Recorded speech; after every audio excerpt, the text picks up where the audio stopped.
Now in 2011, only there's one house on it, on Ohio Station Road. The reason that I'm here is that I kept 6 lots that I never wanted to sell because those are in front of the property that I own. That's where I live, and I have a ranch, raise my family, and hopefully one day my grandchildren will be raised there. But I took the opportunity to make a subdivision there, named it Cantu Boys. I've got 3 boys, and hopefully one day they will live there or their grandchildren, but I wanted to take this opportunity to do a subdivision for them and something for the future.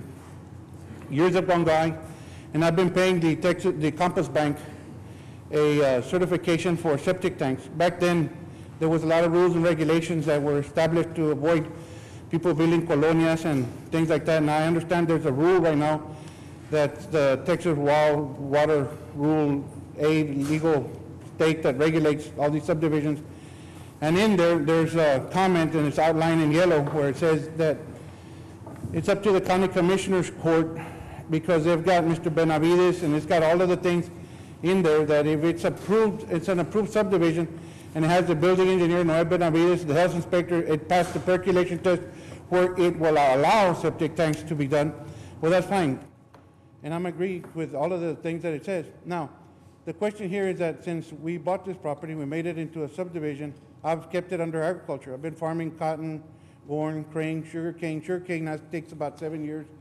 And ever since then, we've been planting different things. And it's not going to be a subdivision. We did all the requirements, did everything, but I don't see why I need to put in septic tanks and farming over it. It's going to break them. Plus the fact that by the time they get old enough to want to build there, or their children, there'll probably be city water and city sewer there. In the front of the acres, all 12 lots face the front of Ohio Station. Half the road belongs to the city of Harlingen. The front part and the back part of the road belongs to the city of San Benito. So sooner or later, there's going to be septic tanks. I mean, septic tanks are not going to be needed, and there'll be rural sewer lines. And all I'm saying is that to protect the county, you have Mr. Benavides that's doing an outstanding job, and all these other people. Nobody can build a colonia out there, because I'm not going to allow that in front of my house. Plus, it's got regulations about substandards and homes and all these other things.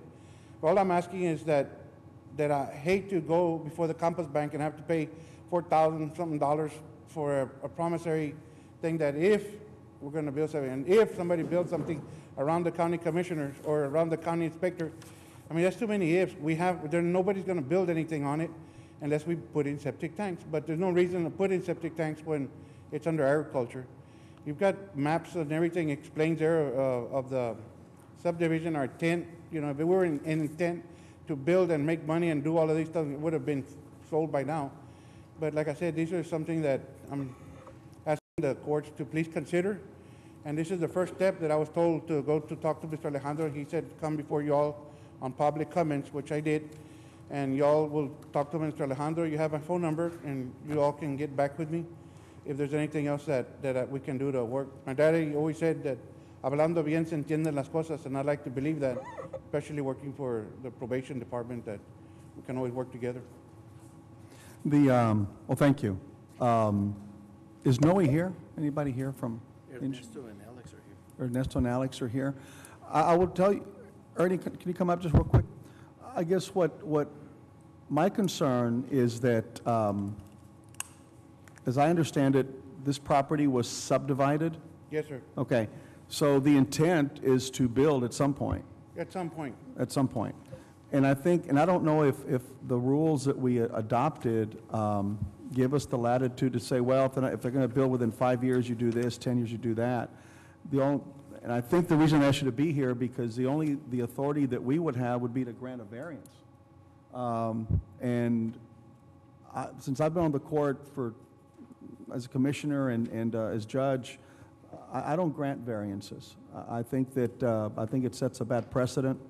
If the rules are not right, then we change the rules, but not break the rule or violate the rule or make an exception, because then it opens up the potential for other folks with similar challenges to come before us and to do this. So I would ask you to continue working with our engineering department and see if they can find something within the code that gives us the latitude to do that without granting a variance.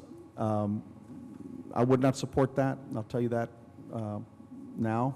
unless it comes highly recommended from our engineering staff. And if they do that, then they're going to have to work it up the food chain. They're going to have to talk to the state and see if they're willing to do that as well for this. So for now, I just encourage you to continue working with everyone.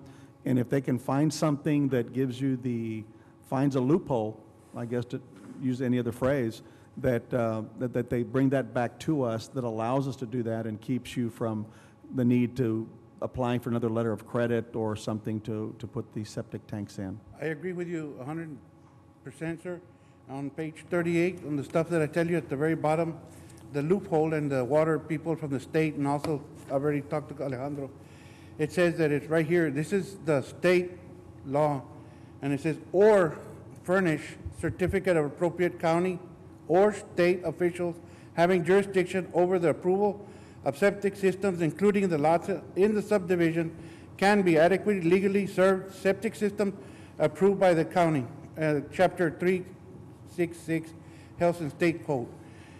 This is where it says that the certificate is and has been, and right here is where all the people inside the county have already signed the certificate from the building inspector, from the engineer. It's approved already. It's not like we were hiding anything. And these are the steps that you already asked me to follow. We already have, and you have copies of it.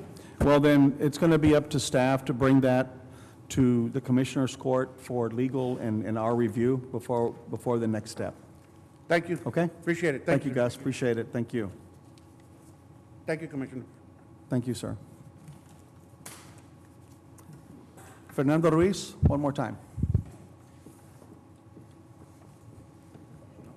Laura Martinez, I'm just kidding. Judge, I have a comment. Or you got something else? I also have a comment, Judge. Okay. No? Okay, go ahead. Visiting with our emergency preparedness department, I was handed a little announcement to make. It says, this April 30th, which is this coming Saturday, there are going to be 2 locations in the county of Cameron that will be taken back from folks that have drugs at home. And when I say drugs, I mean legitimate drugs that have been bought at a pharmacy, that they can bring to the H-E-B grocery store in Paredes Line in Brownsville, or the H-E-B grocery store in Harlingen on Expressway 83.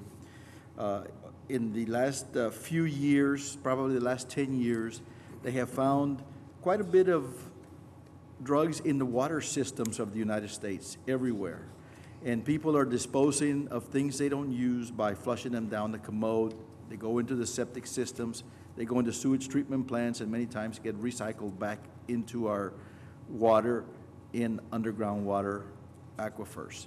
So everyone is encouraged, if they have anything that they would like to take back, this program is being done by DEA at these 2 locations, and you can just drop them off between 10 a.m. and 2 p.m. this coming Saturday. They're providing the services for the county of Cameron at these 2 locations, and your participation would be appreciated if you need to do some of this. Thank you. Thank you very much. And it was my fault. I forgot to also ask for a moment of silence for Judge Tony Torres that passed away a week ago today, and I apologize for forgetting. That's what happens when I don't write things down. So please keep him and his family in your prayers and thoughts as you go about your day. Commissioner? And that's exactly what I was going to comment on. That for those of you that didn't know, our longtime serving Justice of the Peace, Tony Torres, passed away this last week. And Judge Torres was a very humble and great man that served our county for many years. And for those of you that didn't know him, he was a really great guy. It's a tragic loss to Cameron County, and we're going to miss him. And I just thought appropriate to mention that today. Thank you. Thank you, Commissioner. Presentations, resolutions, and our proclamation items. Now for the highlight of the meeting. A lot of pressure's on now. Presentation by Cameron County 4-H Club regarding youth leadership camps and registration assistance. Who's going to start off you? Yes, sir.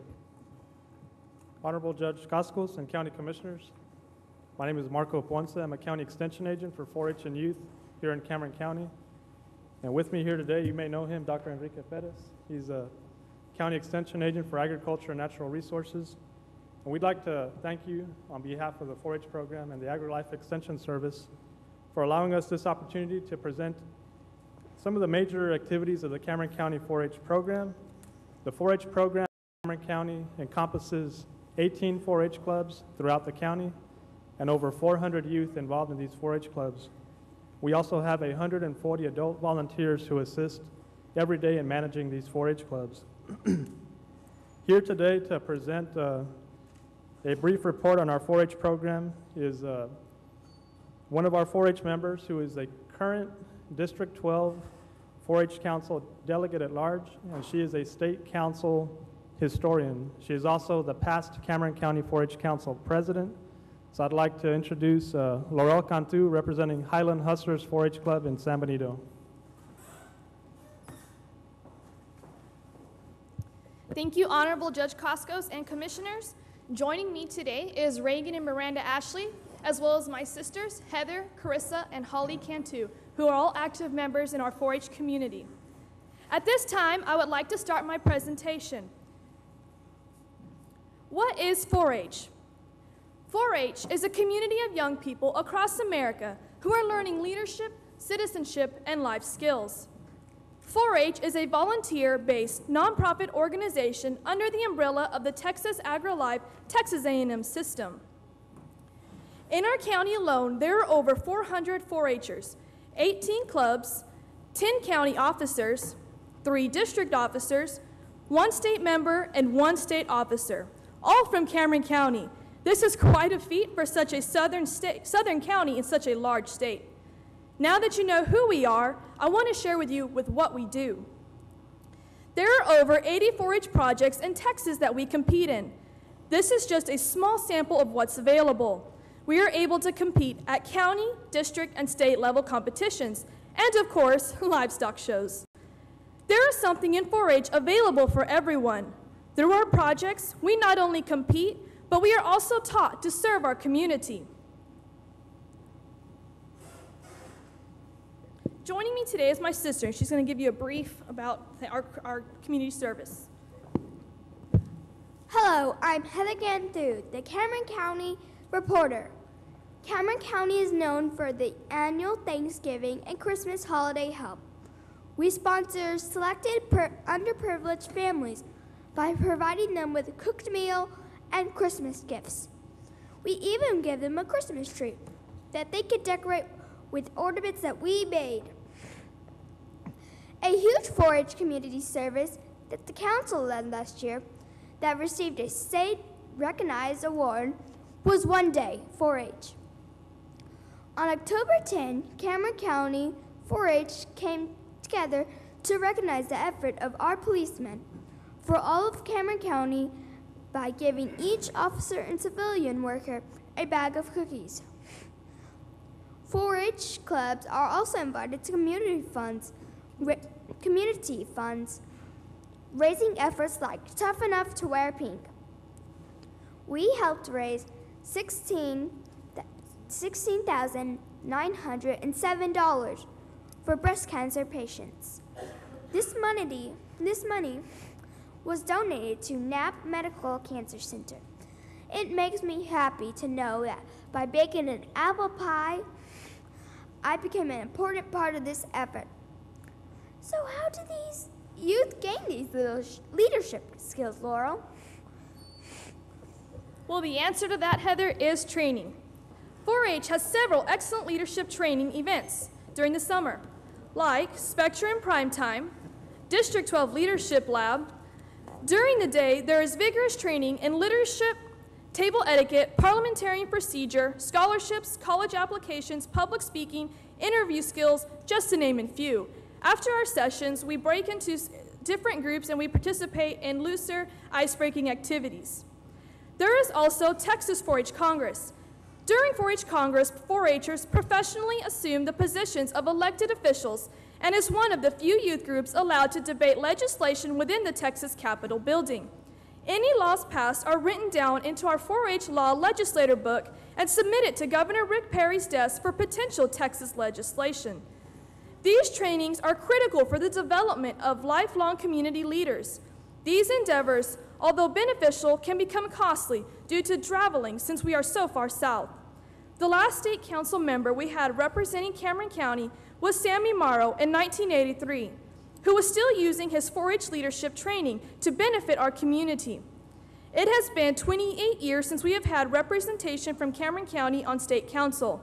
It is my goal to position other 4-Hers to obtain the privilege of attaining the trainings that has allowed me the honor of representing Cameron County. It is my hope that it will not be another 28 years before someone else is on state council from Cameron County. As 4-Hers, we are constantly seeking opportunities to fund these events so that as many people as possible can take advantage of these leadership trainings. If you were wondering if there was any way for anyone to help, the answer is yes. You can help by fishing in our annual Bay Fishing Tournament and Scholarship Fundraiser. The tournament is this July in Arroyo City. We also have a lot of fun at this tournament, so stop on by and enjoy the fun. If fishing doesn't appeal to you, you may sponsor our annual fishing tournament as a title, platinum, gold, silver, or bronze sponsor. Door prizes are another option that raises revenue for County 4-Hers. We are also always seeking ideas and opportunities from the businesses to fundraise. Any individual, business, or organization can be a direct sponsor towards our trainings we want to attend during the summer. Contact Marco Ponce, who is the County Extension Agent, 4-H and Youth Development Leader, if you are interested in any of these opportunities to help. Thank you.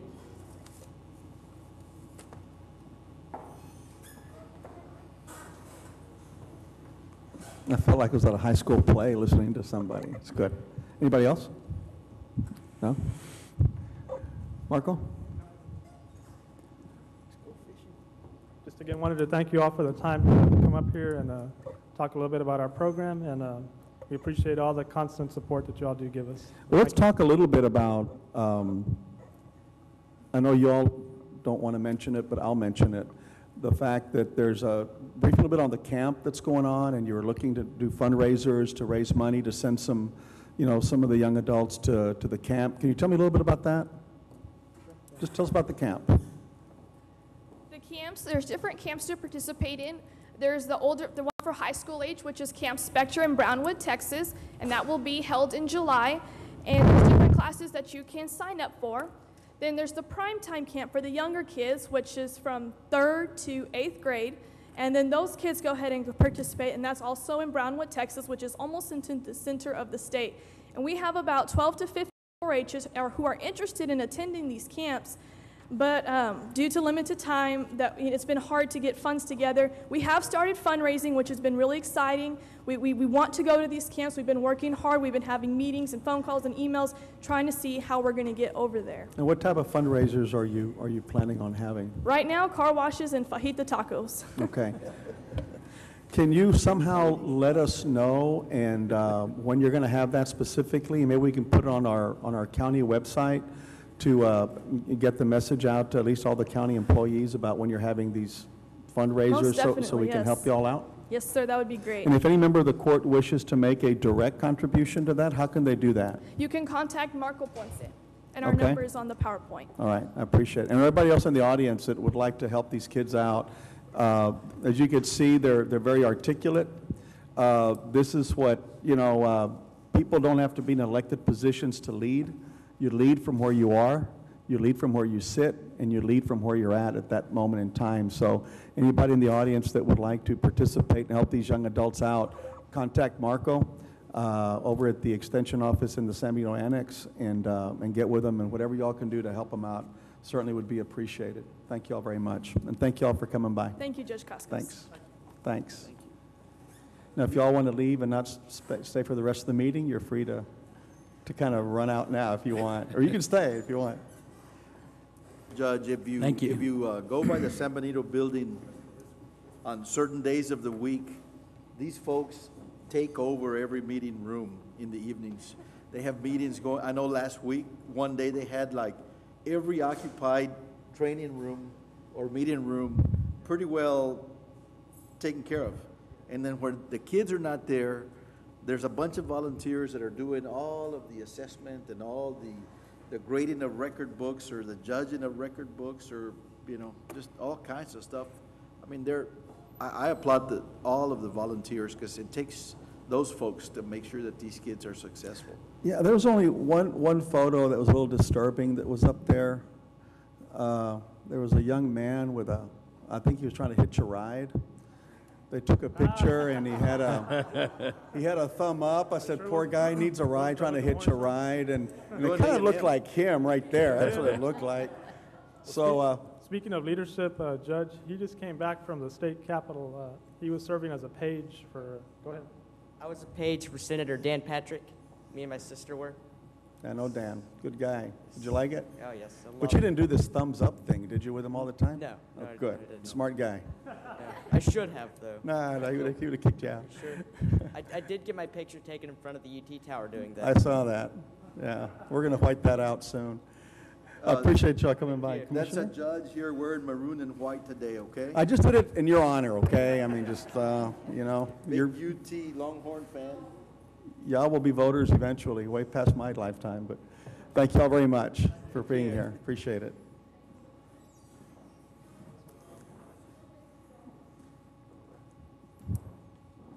Item B, presentation by Cameron County Commissioners Court of the 2010 Texas Historical Commission Distinguished Service Award to the Cameron County Historical Commission. Frank?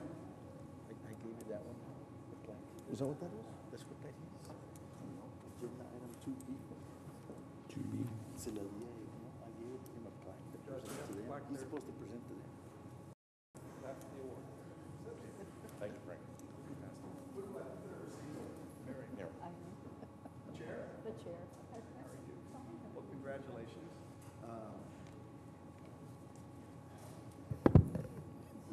For those of y'all that may or may not know, the sesquicentennial is coming up for the Civil War, and now that's something that we're going to try to get involved with. I know we were there several Sundays ago. I think we were one of the 2 of 10 were there. But I want to thank Mary and the rest of the board for doing this. You know, Cameron County, Brownsville, Texas, I really don't care what San Antonio says. We are the most historical community in the state of Texas. And I want to thank you for all the hard work that you guys do. Mr. Loft, and Mr. Gavito, and Mr. Goodman, you know, without them, you know, we would not be as well off as we are today. And the county is doing their part in trying to preserve historical buildings. We're going to continue to do that, but with this, I want to present this to you, and I want to thank you so much for all that you do. You all can applaud now.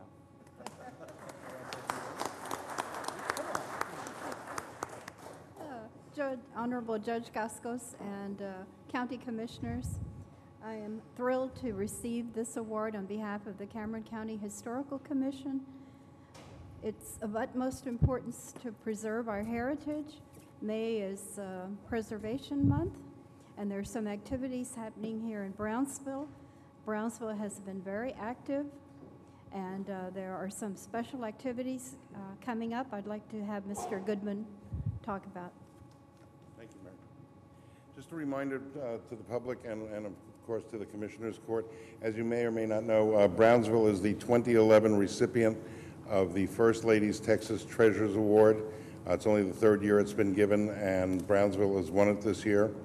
Mr. Gavito and I went to Austin to receive the certificate. However, the Texas Historic Commission, because it is Historic Month, will be here on May 10th and have a ceremony at the Alonzo Building at 10 o'clock in the morning. The importance of that is, A, they'll be continuing presenting awards to us, as well as what the prize is. It's kind of an interesting thing. It's not a monetary prize. What they do for the winner is they spend a good deal of money doing a film of the city that wins. And what that is a compilation of many of the reasons why that city has won the award. And I think you'll be very proud of Brownsville and Cameron County, because it's not just a Brownsville award. It's collaboration of many different groups and individuals working together to win this award. So I'd love for you to come. It's May 10th, 10 o'clock in the morning. It's a short ceremony for about an hour at the Alonzo Building. After that, as Mary said, and I think you've all hopefully gotten the emails, and there'll be some more publicity in the paper, there are free historic tours, and you can choose from many tours all day with a lot of experts giving some interesting tours. There's something for everybody in that, and we hope you'll all come out and enjoy it. and we love the support we've had from the county and everybody else on historic preservation. We appreciate it, and the state obviously recognizes what you folks have done and what we've all done collectively, and we'd like to thank you very much. And please come and join us for the ceremony on the 10th. Thank you. Peter.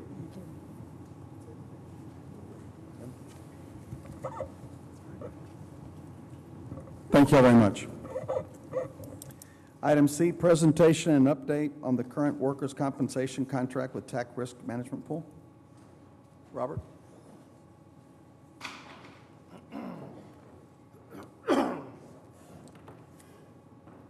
Oops, I got it. Thanks. Thanks, Commissioner.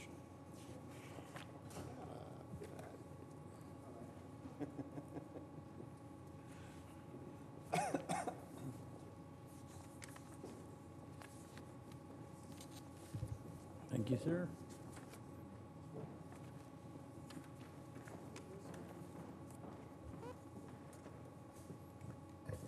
Judge Commissioners, Mr. Ken Wethy is here to give a presentation on our workers' compensation self-funded insurance plan. Thank you, Mr. Lopez. Good afternoon, and my pleasure to be here in the afternoon, really. For the record, my name is Ken Wethy. I'm the independent employee benefit consultant retained by Cameron County to provide oversight for your employee benefit programs that would include workers' compensation insurance. This is an update from the report I presented to the commissioners in December, where we approved the renewal with the Texas Association of Counties. I call it the self-insured risk pool. So you're a member along with 268 other groups, other counties in a self-insured program. The contract you're under has an evergreen provision, and I think the question is we should check the market for requests for proposals. This is just information at this point. Would like to bring us up to date on how the claim experience has been doing, and I'll try and cover this in 5 minutes if that's okay with the Commissioner's Court. If we move to page 2, this is 6.25 years experience through the end of March. The number of employees that are under our workers' comp, the annual payroll associated with those employees, and then a thing I call payroll basis. That payroll basis would be at the time the renewal is being worked on with TAC, you look at the number of budgeted positions that you have. However, your workers' comp payroll is determined by the total number of employees that go through the plan, the number of W-2s, the positions, or the people that you've actually employed. So the contribution for 2010 has not yet been finalized. That's done after the 941s are issued, and then there's a process by which they reconcile the 941 to the allocation of premium by type of risk. And we'll go into that a little further. As we look at the claims in relation to the contributions, your claims experience has been good. Overall, with relatively mature information, your overall claims experience on an incurred claim basis has been 57%. And then we are 3 months into the current year, and that brings it down to about 51%. So comments are that good claims experience on an incurred claim basis. Premium is high, the contribution are high due to experience modifier that I'm going to talk about a little bit later. And your highest claim experience year was 2007, where you had 3 catastrophic claims, and I'm going to talk about that in a little bit later as to how one protects a workers' comp program, whether it be alternate funding or self-funding through excess loss insurance.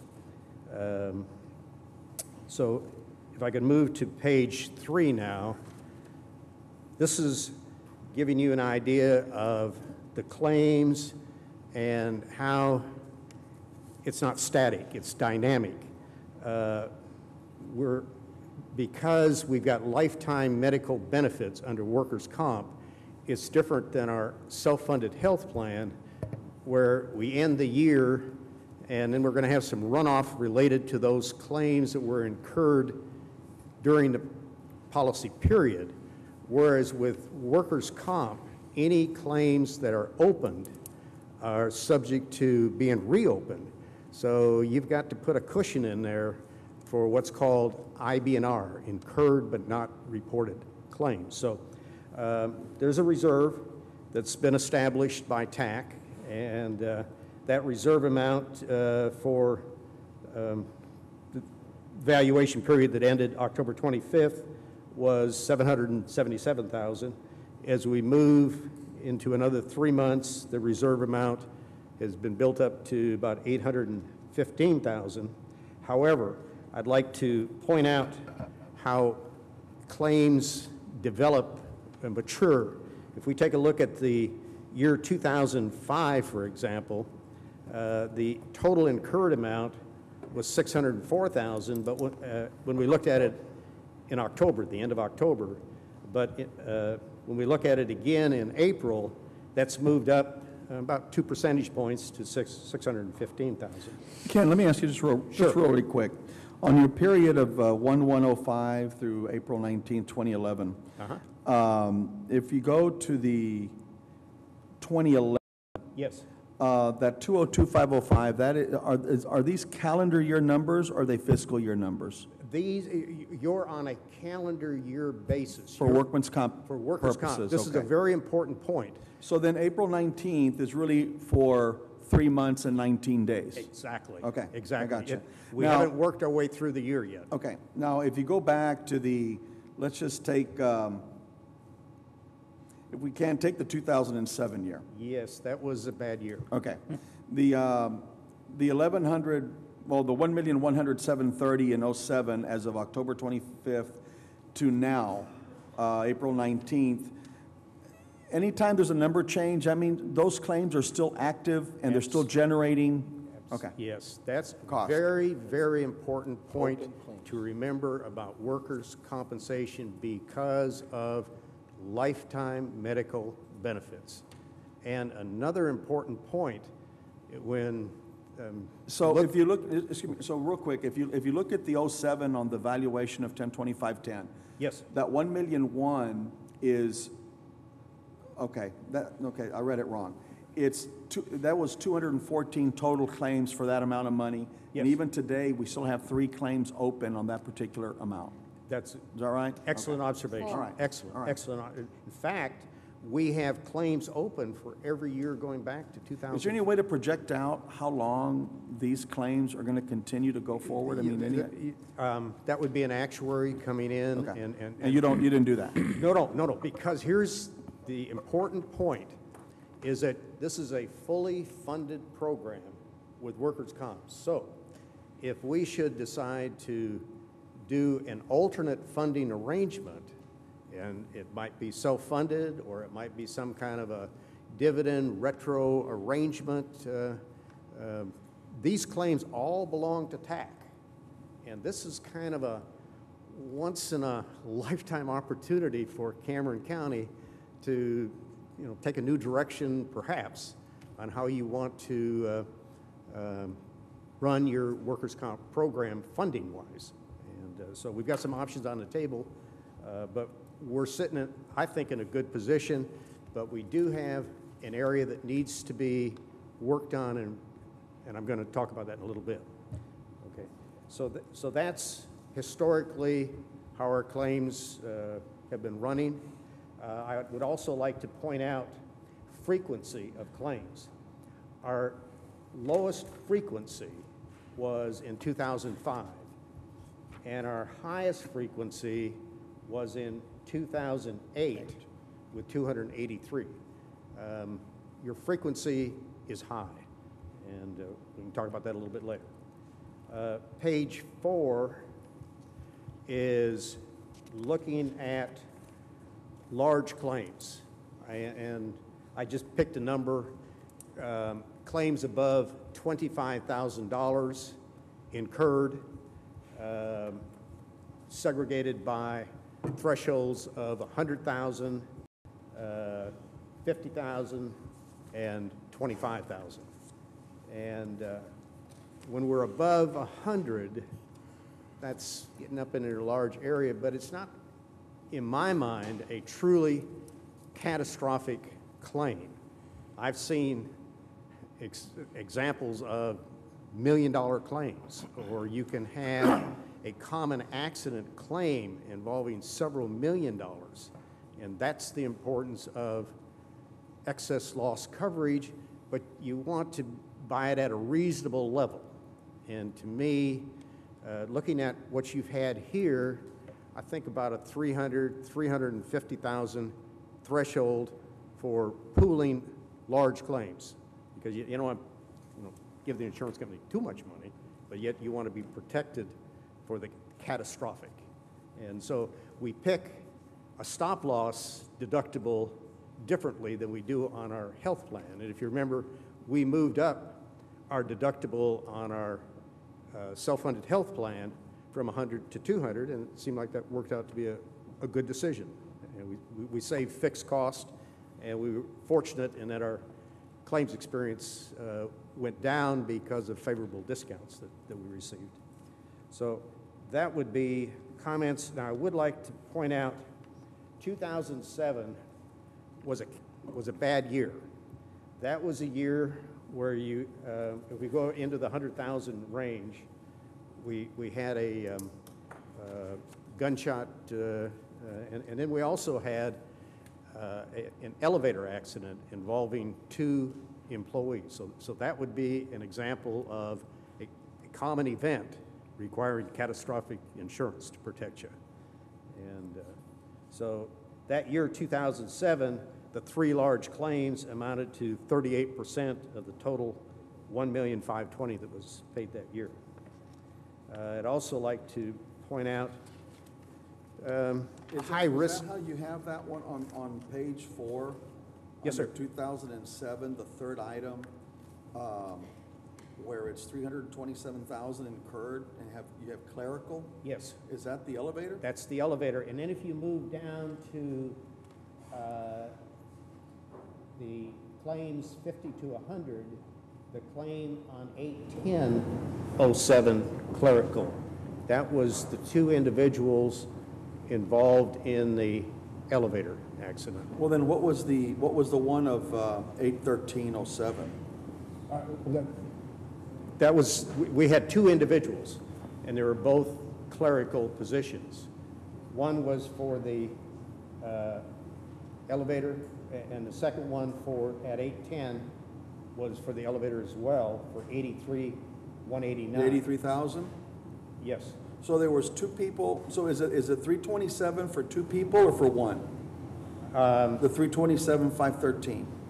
The 327, That's for 2. is one individual. One individual. One individual. So that one individual had claims of 327,000. Yes. The other individual, same elevator? Same elevator. Same time, everything? Yes. Was 83,000.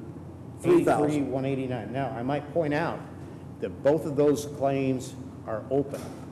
So we're still on those claims. Now, Did we have 2 accidents on 2 different days in that elevator? Manuel had explained this to me. It seemed Because like it was one elevator accident. Because the dates of injuries are different. Well, it may be a reporting. Or the day the claim was made? Yeah. That's what that is going to. One says 8/10, one 8. Yeah. I figure the date of injury would be the date when the injury occurred. Exactly. So I'm going by the data that the claim administrator gave me. So Okay. but as Manuel explained it to me, it was one elevator accident, 2 individuals. And they're both still open. Yeah, they're both still open, yes, yes, sir. And then the law enforcement claim, that's been reopened, so it's open as well. So we've got ongoing claims. And The bleeding continues. Pardon? The bleeding continues. The bleeding continues, yes, sir, yes, sir. But it's not ours, it's tax. Right. Yeah. We shoved the risk to TAC. All right.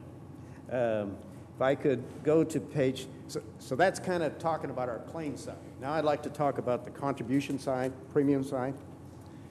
And this is the invoice that was reviewed in December when we approved renewal, when the Commissioner's Court approved renewal with TAC.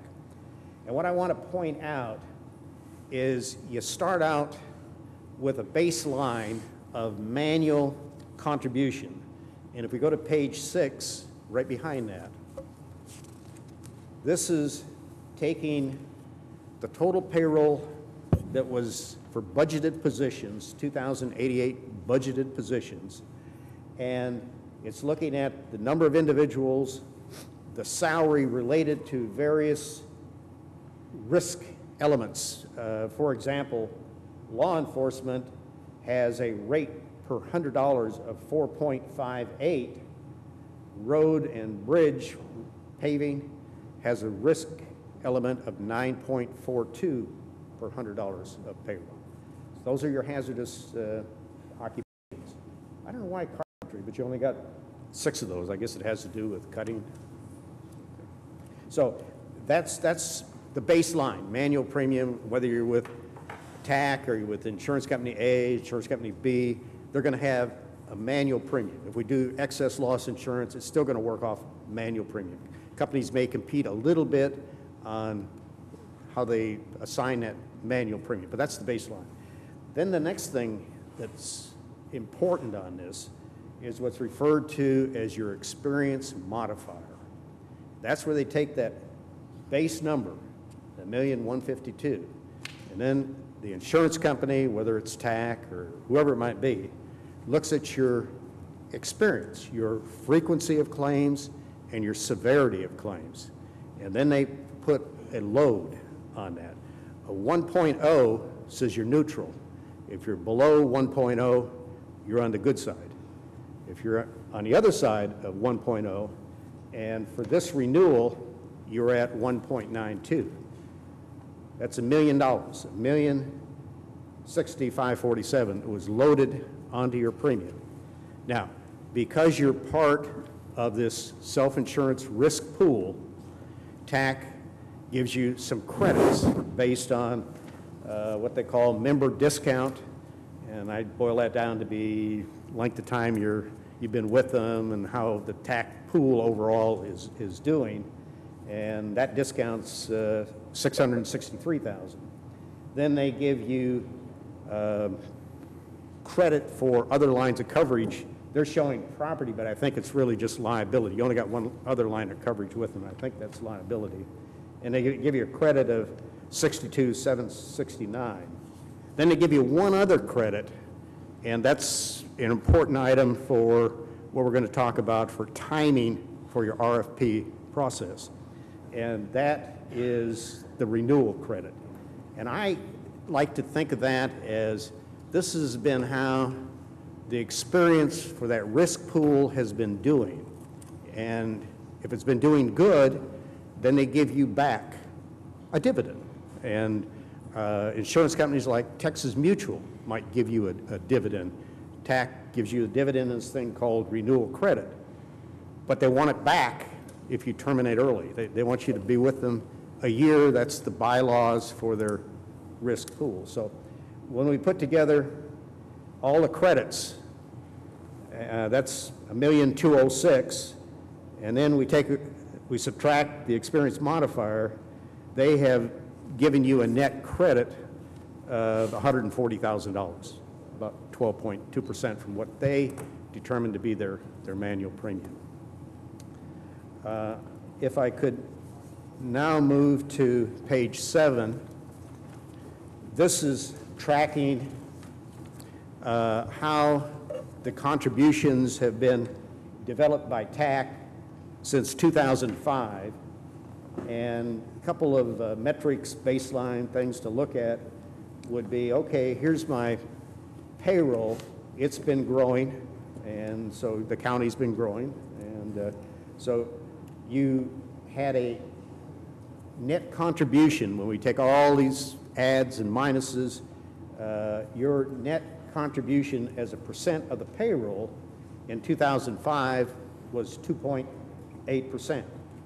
Moved up to 3.3%, then moved up to 3.2% 2007. Now notice that renewal credit comes in beginning in 2007. Then beginning in 2008, it gets to be a much bigger number. And so now your payroll, your net contribution as a percent of payroll has moved down to 2.8%. 2009, we're down to 1.8%, but now it's coming back the other way, and that's 2% for year 2010 and 2011, about 2%. The experience modifier is a significant player in how this contribution has been changing. Your experience modifier in 2005 was a 1.4. For 2010, it had moved up to close to 2.0, 1.9. It's come back down to a 1.92, which is still on the north side of 1.0.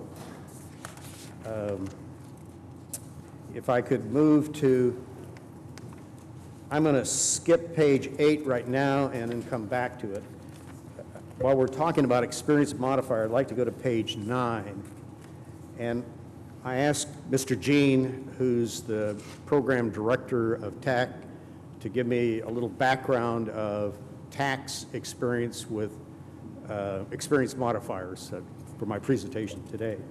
And so he shared with me that currently there are 268 members, counties, participating in the self-insured risk pool.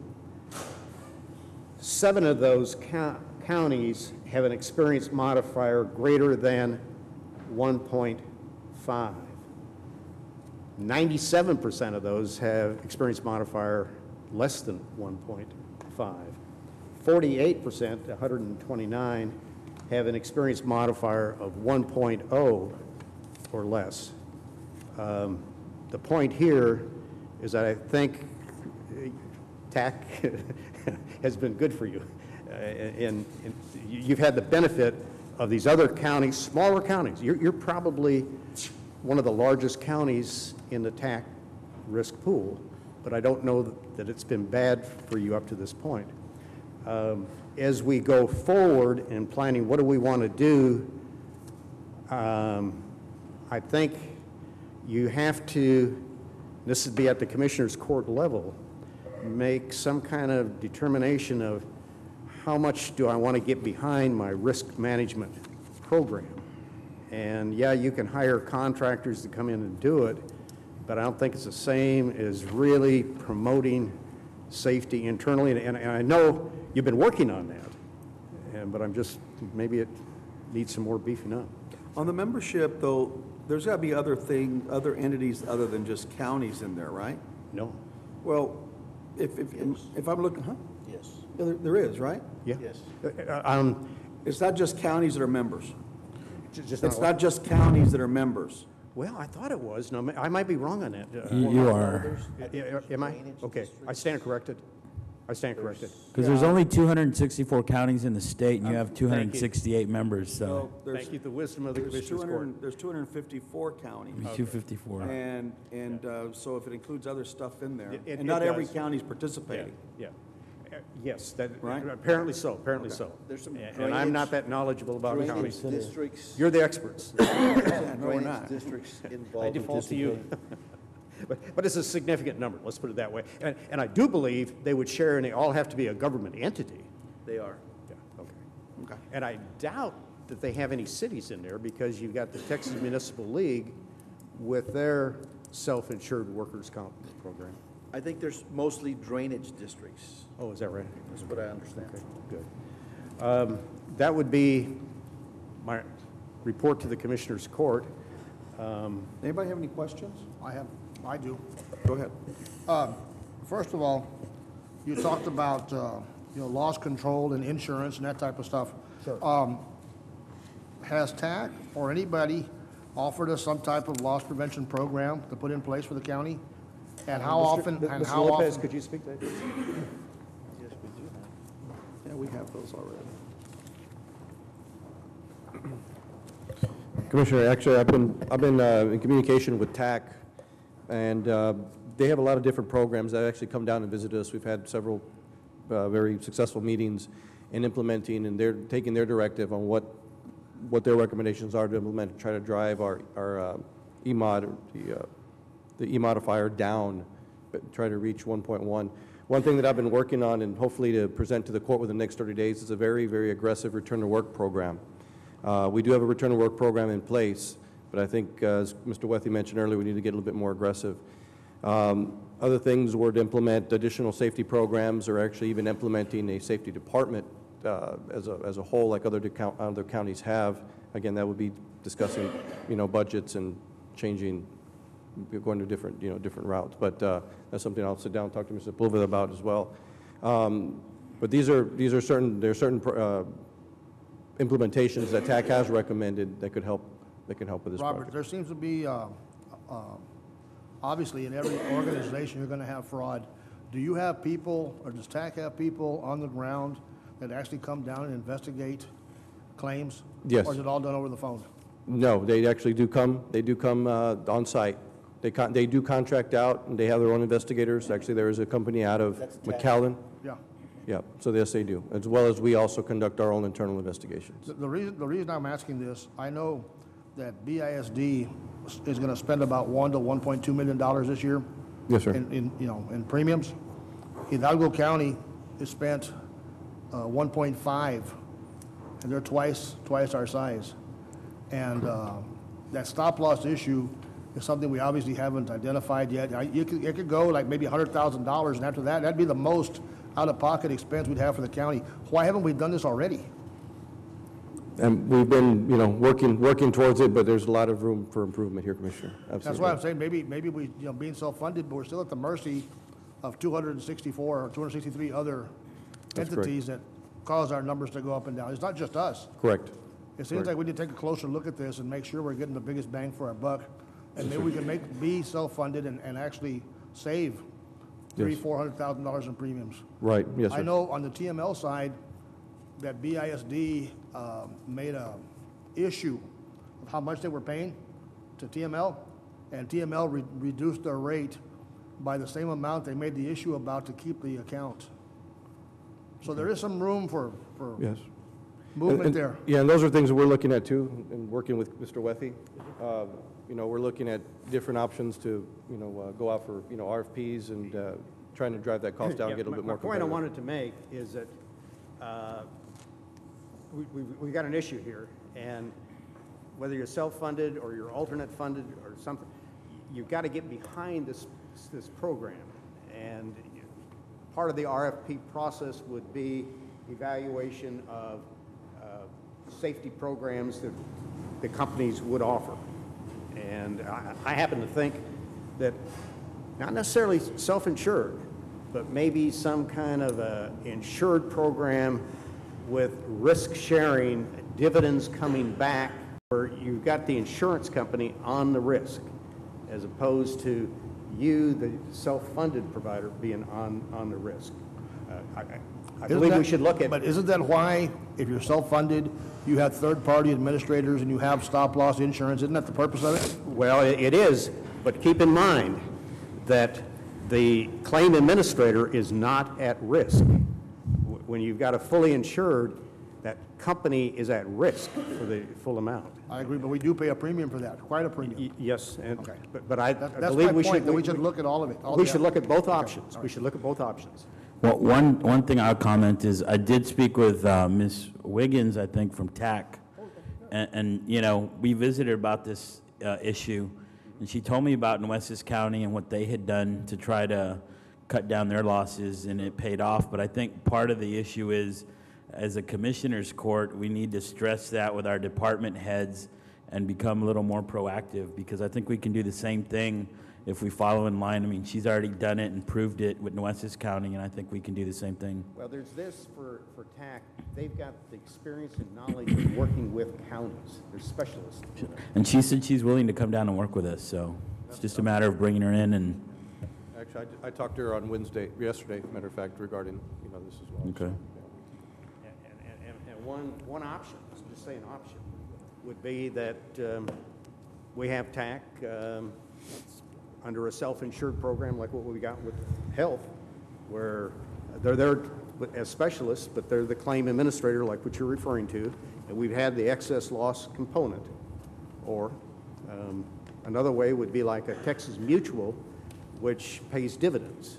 And so here's an insurance company specialized in Texas practices, and they've done very well over the years. I have a public school, not a county, but a public school, 4,000 lives, that's with Texas Mutual, and they're very pleased with how they get behind the program. So those are options. But the purpose of this presentation, Mr. Wethy, was to bring to the forefront the fact that we need to consider doing an RFP. And we need to look at the options. Yes, but And exactly. That's what's being proposed, so that we can compare apples to apples. Now, the important thing, and the reason I brought out that renewal credit, is that if we terminate prior to our anniversary date is January 1. You lose the credit. There you go. Right. Bingo. So my thought is we develop our RFP, take it out to the market, but we don't do an early termination of tax. Well, if we lose a credit, you lose your job, okay? Yeah. I'm at risk. You'd be at risk. I guess my biggest concern was, I'm not an insurance company, but I'm at risk. my biggest concern, being that we're on such a tight budget, that we're paying in X amount of dollars, and then our actual premium cost and what we get back is there's still a chunk of change, a big chunk of change being left on the table that I'd like to see. Let's get part of that back. Agreed. Okay. Thank you. Any other questions? Thank you. Thank you. Thank you, Mr. Wethy. Item D, presentation by Bill Calderon of the status of Brownsville Tax Increment Reinvestment Zone Number 1. Hey, Bill. Thanks. Good to see you. How you doing? Thank you. Good to see you. Thank you, Sheriff.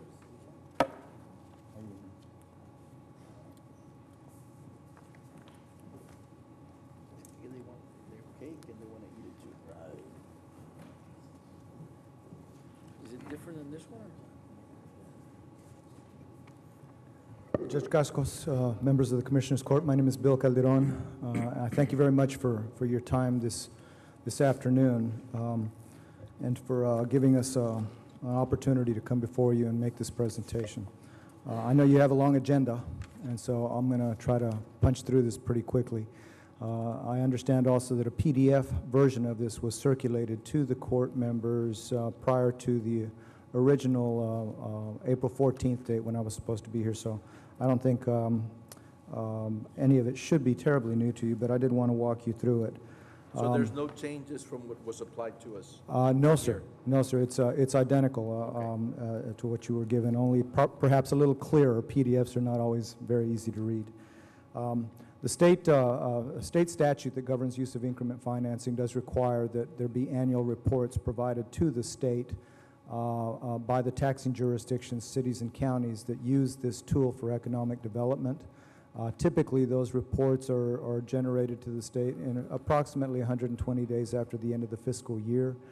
And we typically, for those reinvestment zones that my company manages, use those reports as the basis to provide reporting to the other jurisdictions that also participate in the zones where we are managing them. A copy of that report is included in this packet for you, but in the interest of trying to catch the commissioner court up to where we are in the TERS number 1 in the city of Brownsville, we've provided a little bit more information than is typical. This reinvestment zone was created in 2004, in December of 2004, and was anticipated to begin its efforts in 2005. Took about 7 months or so for the developers to finalize their contract with the builder out of Laredo, known as West Wind Home Builders, to begin development within the reinvestment zone. And it's my understanding that the developer cut the contract and began actually pulling down lots toward the end of 2005, with construction beginning in 2006.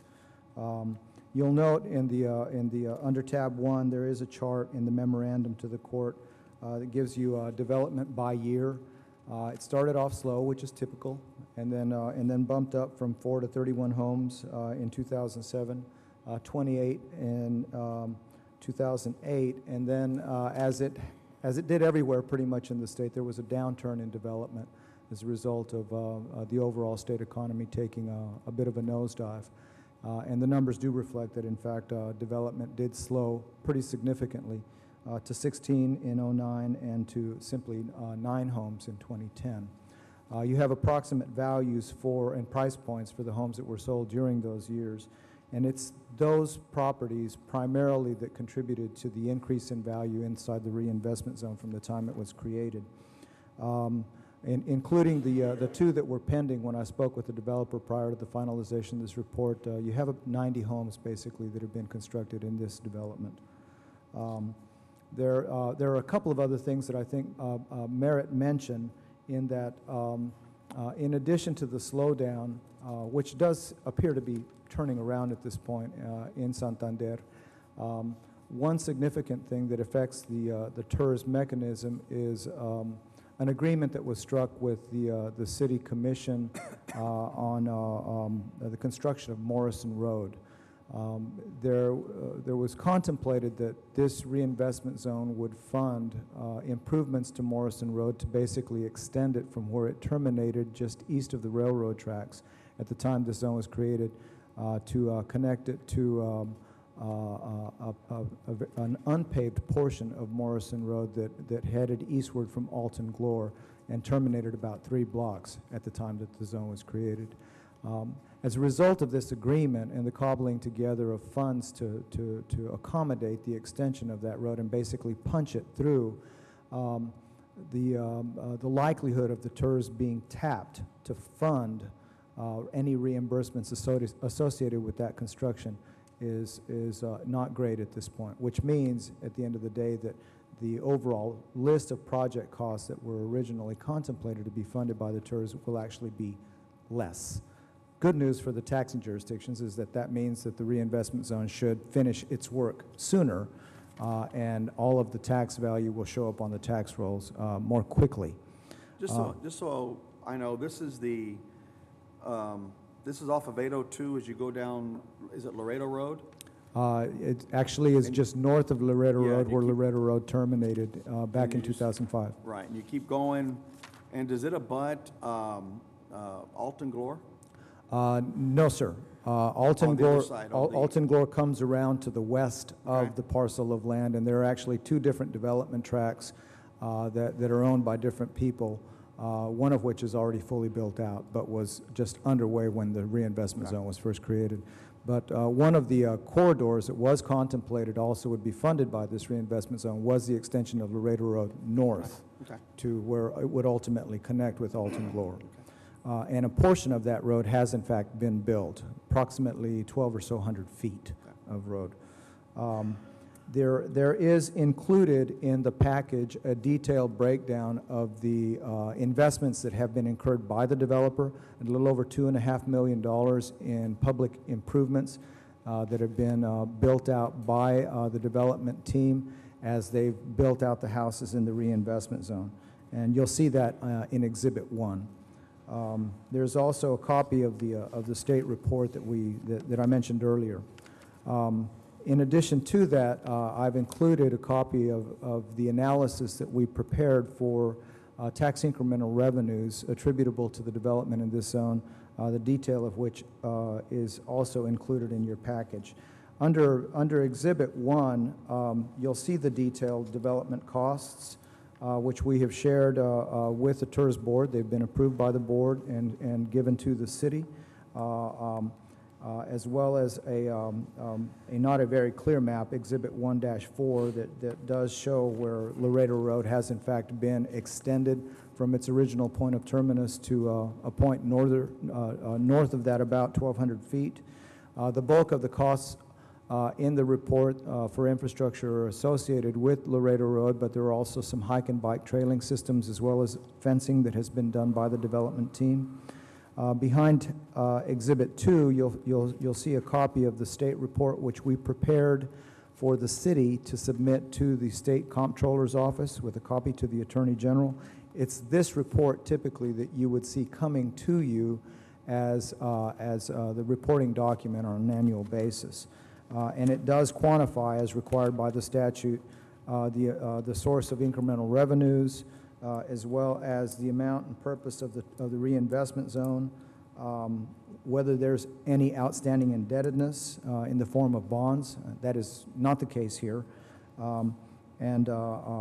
We did provide the state in this report copies of the creation ordinance and other related documents, as well as copies of the project plan, and a copy of the analysis of the tax base expansion since the reinvestment zone was created. Behind tab 3 or exhibit 3 of the book, if you'll flip to actually tab 5, you'll note there is a copy of the analysis that we have prepared that reflects value growth by year in the reinvestment zone, as well as a computation of tax revenue. As soon as this report was finalized, approximately the end of January of this year, I did forward copies to both the city and the county for review and vetting.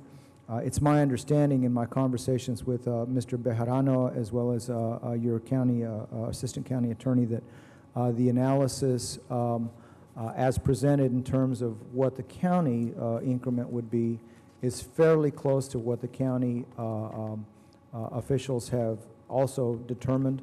I believe that the amount attributable to the reinvestment zone is slightly less than the $124,000 that we have computed here, and I believe that some of that's simply attributable to just revenues that have not been collected yet.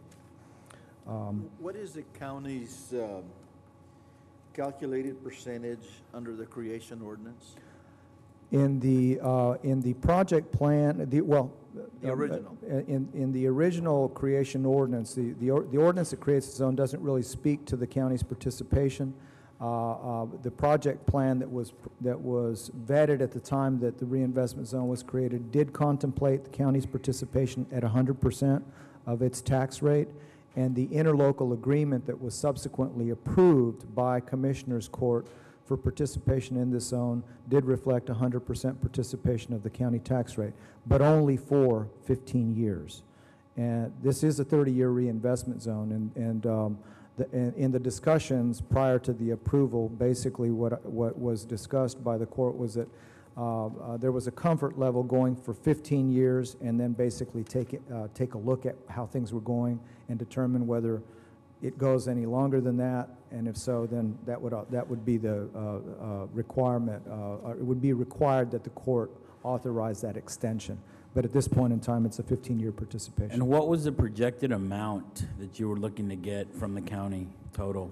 In the, Commissioner, if you'll turn to tab 6, there is a copy of the project plan, and on page, if you look at page 17 of that plan, we only estimated revenues for the first 15 years, and it was expected, based on the build-out at that time, that the county's total contribution to the reinvestment zone would be $2.3 million.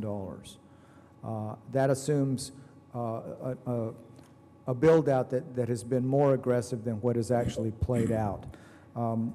Looking at that same chart, just to give you some sense for where we are today, if you look at 2010 and go across the line where you see cumulative revenue, which is the third of the last column, it reflects $688,000.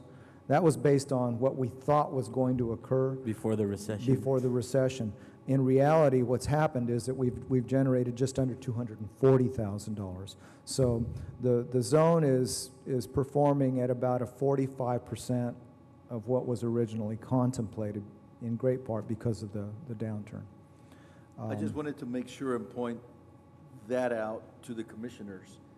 When you look at page 17, and Frank probably remembers better than I do, when this discussion occurred at Commissioners Court back in that year, 2005. 2004, 3, whenever that occurred. Yes, sir. Is that the county agreed to do 15 years. Correct. Period. And we were at 100%. But then the city had gone with 50% participation, but they had agreed to 30 years. Correct. Okay.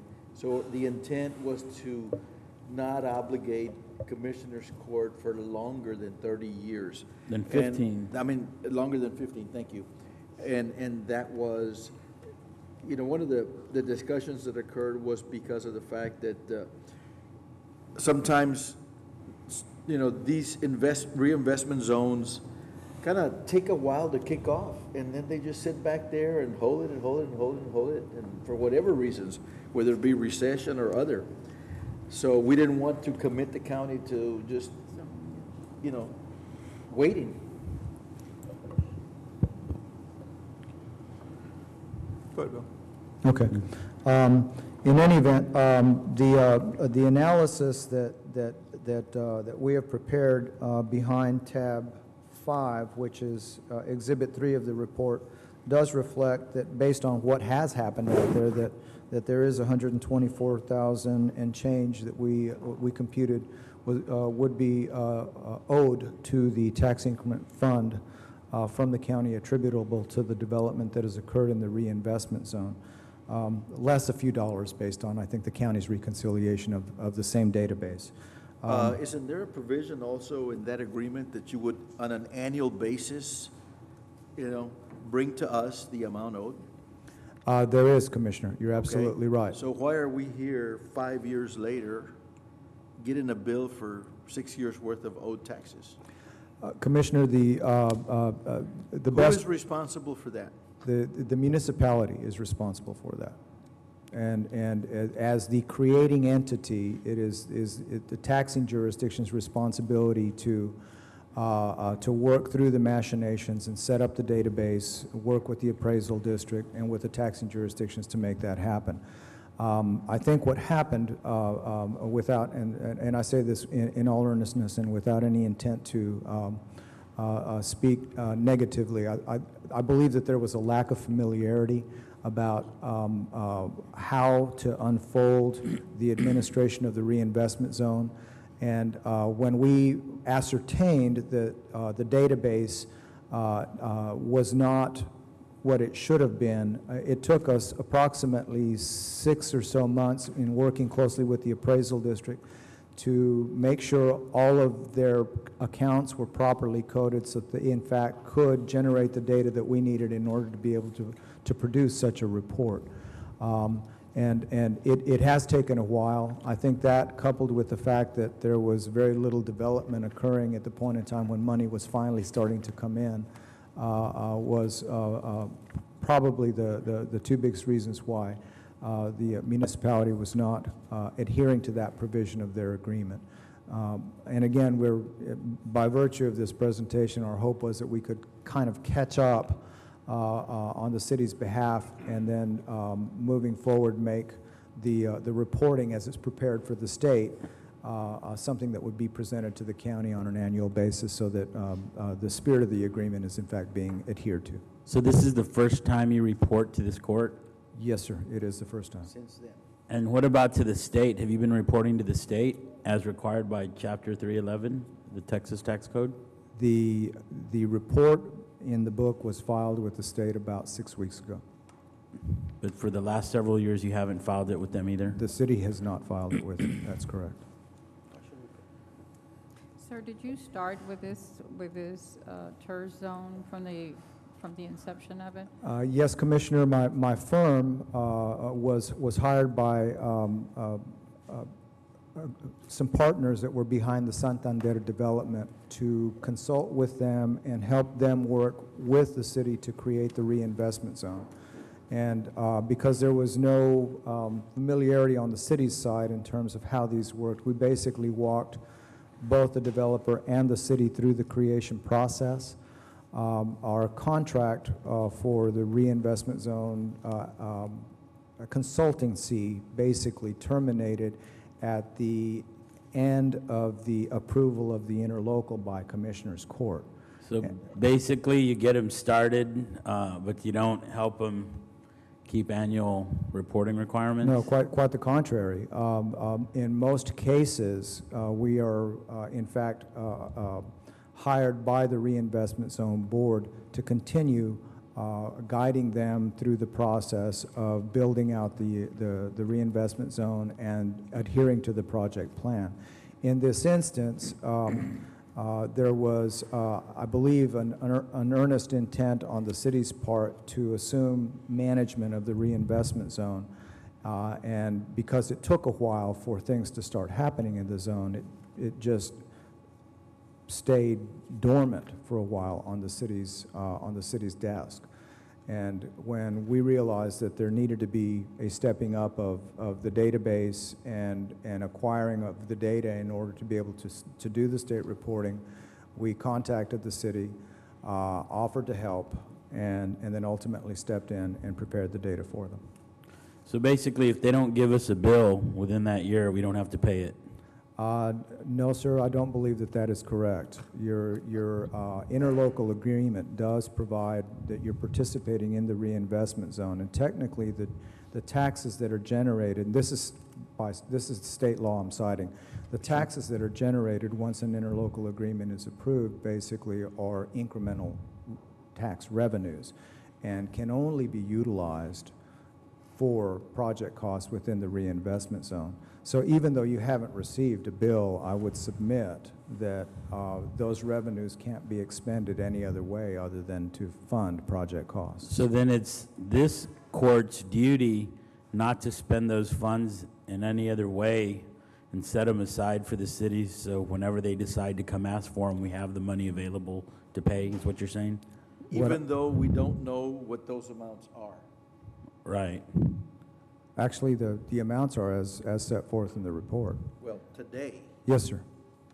But isn't the reason for an annual report so we know this is the amount of the increment, this is what the county needs to be paying us? It is, Commissioner. So how do we know that 5 or 6 years after the fact? Because you brought this to us, but if we don't get it on an annual basis, how are we going to know how many homes you built out there and what the increase was? Well, Commissioner, all I can tell you is that based on discussions that we had where similar questions were raised by the Board of Directors for the TERS, at their behest, we have agreed, and the developer has also agreed to fund the activity associated with the compilation of this. Going forward, on the city's behalf, the reinvestment zone will generate these reports for you. So non-compliant with the requirement on behalf of the TERS is legally okay? I didn't say that, Commissioner. Well, if we're owed that money, it seems that we're compromised to paying it. You said that. What I said was that the statute requires us to pay the money. Requires that incremental revenue that's generated in the reinvestment zone by participating entities has to go for project costs. And the interlocal agreement that you have with the city does set forth payments to the city for the city then to aggregate those funds into the TERS fund that they created when the zone was created. And that agreement also requires the city to report to us annually, right? That is correct, Commissioner. So what is the repercussion for them not doing so? I don't believe that the agreement speaks to that. Write that down, Frank, for the next one. Because, you know, there has to be a way to protect Commissioner's Court in these decisions. Because, you know, I mean, if we don't get reports, we assume there's no activity. and we have no liability. Well, or, I mean, how are we to not spend that money in the general fund somewhere else, and then 5, 6 years later, oh, by the way, we need to get paid, especially in an economy that we're in and, you know, the state we're in? I understand, Commissioner, and that's a very legitimate point. And I mean, is that a duty of our tax assessor to be keeping up with that? Is that a duty of our auditor? Or is that a duty of the city reporting to us on an annual basis, say, hey, this is how much it is this year? And then our tax assessor says, yeah, we collected this. The auditor confirms it, and well, here you go. certainly.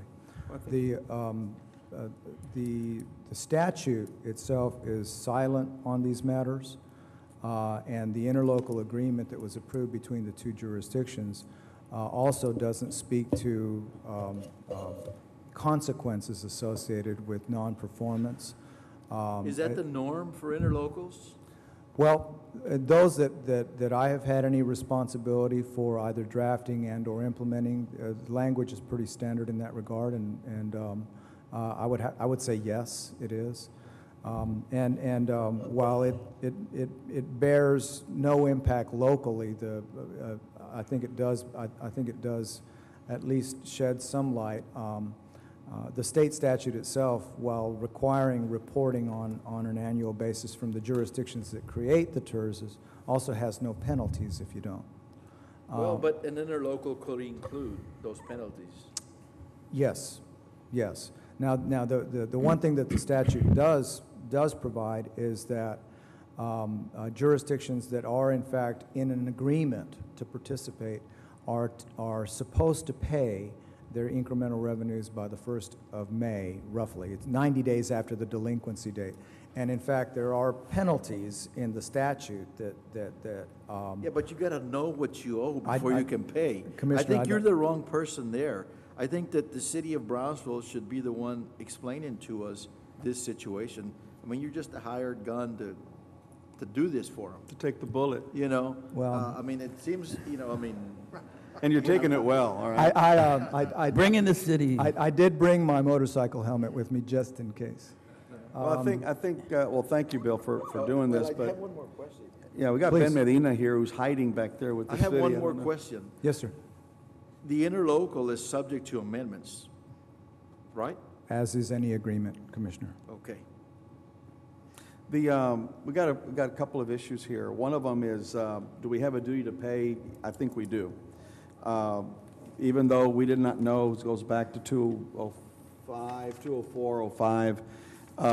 The number that I'm looking at, is it the 124 that the county owes? Yes, Judge. Okay, so even though we were not billed like anything else, I mean, you don't get billed, doesn't mean you don't owe the money, you just owe the money, and obviously there's been some misinformation or mismanagement at somebody's level.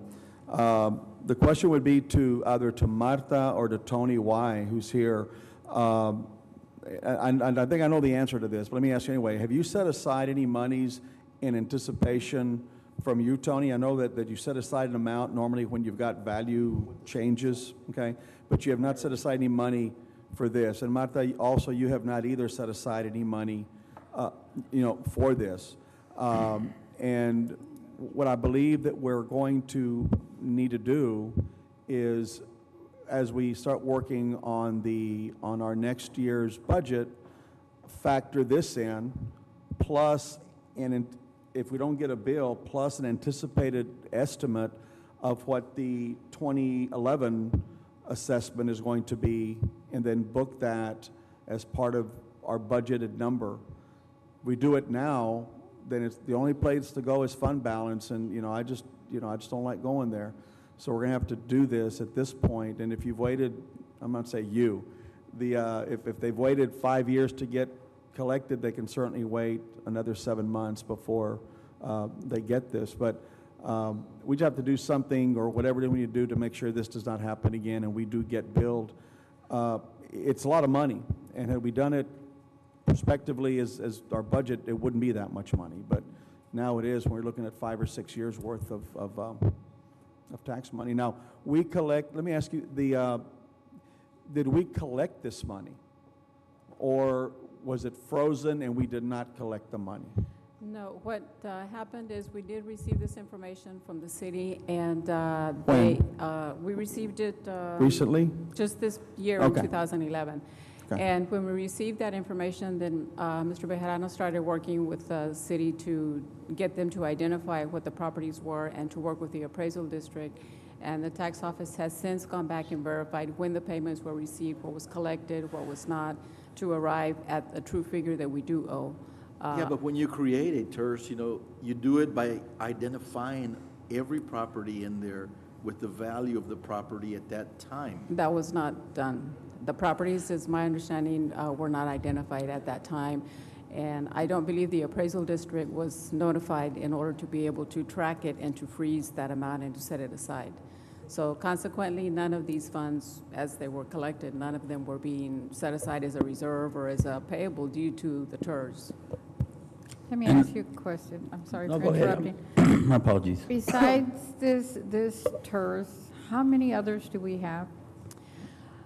There is one that PD&M, that Mr. Bejarano has been working with the city of La Feria, and I do believe there is an amount that is owed there. I'm not sure where we are with that right now. Harlingen has 3, is my understanding, and the city of San Benito has, I believe, at least 2. That we're participating in That we are also? participating in, yes, yes. So are we behind in those payments also? Do you know? Have we gotten reports? To my knowledge, the court, this is the first report that the court has ever received. I don't know if Mr. Bejarano has information on that.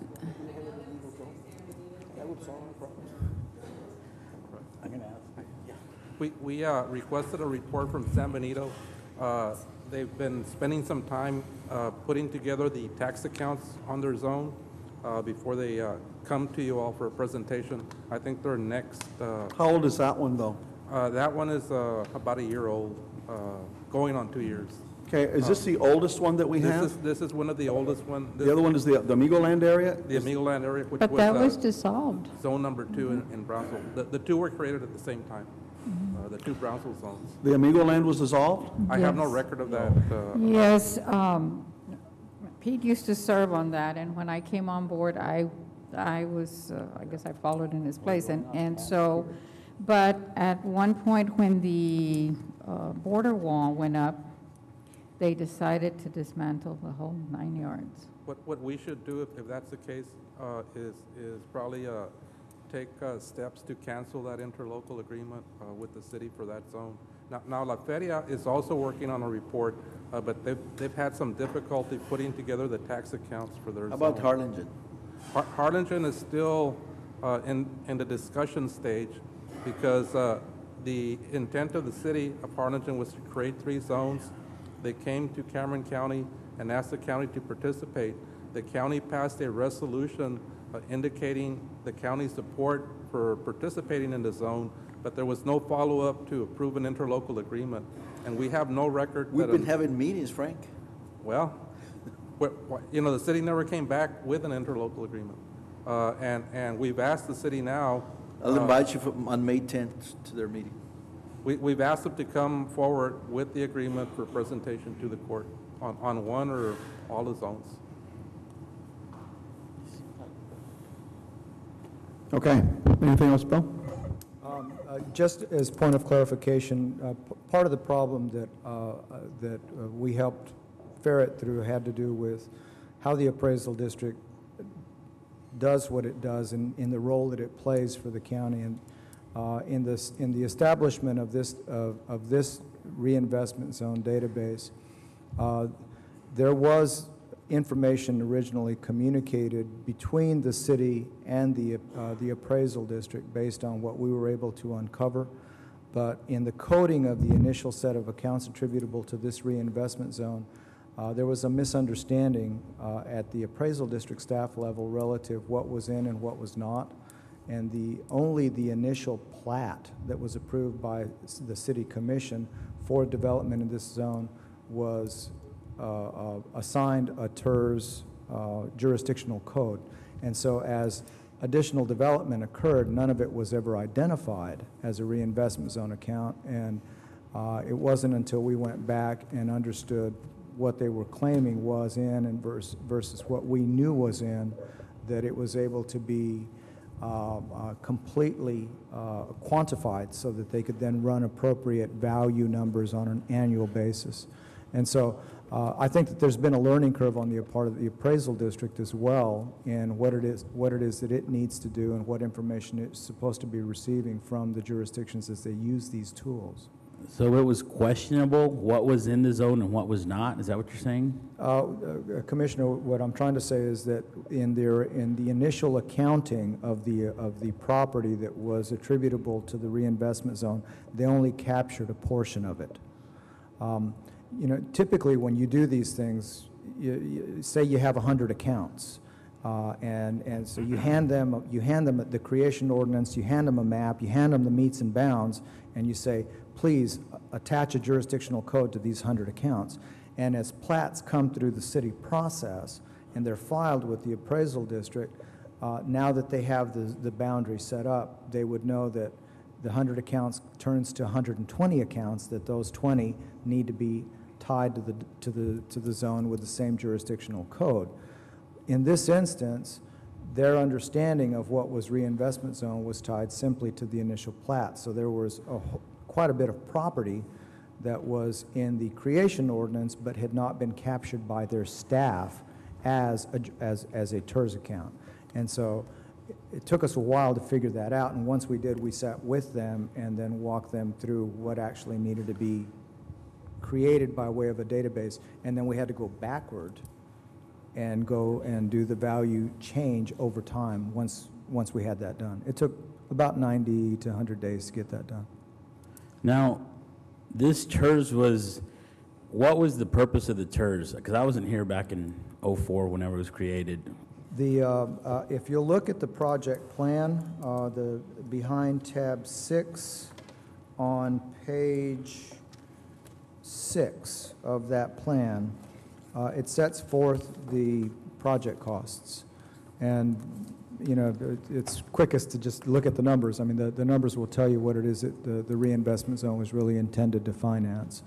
And you'll note that, you know, we had Laredo Road, which is really the bulk of what's been done, as well as Morrison Road and a couple of collectors, hike and bike, trailing system, fencing, and then interest carry in the event there would be a borrowing or of some sort to do a earlier developer takeout.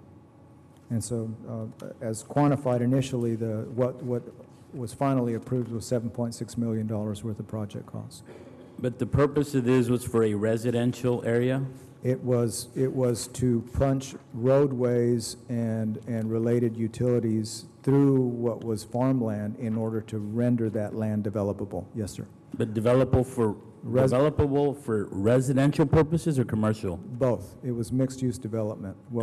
And what would you say the percentage is on commercial versus residential? At this point in time, it's 100% residential, only because the roads have not been yet connected at the northern end of the reinvestment zone. But now that Morrison, the agreement is in place to fund Morrison, once the engineering is done and that roadway is constructed, all of that, in all likelihood, will in fact render commercial development as was originally contemplated. Do you think it'd be more than 90% of the development that would turn out to be commercial? In terms of value, we had estimated it was going to be about a 70-30 split, with commercial being the 70.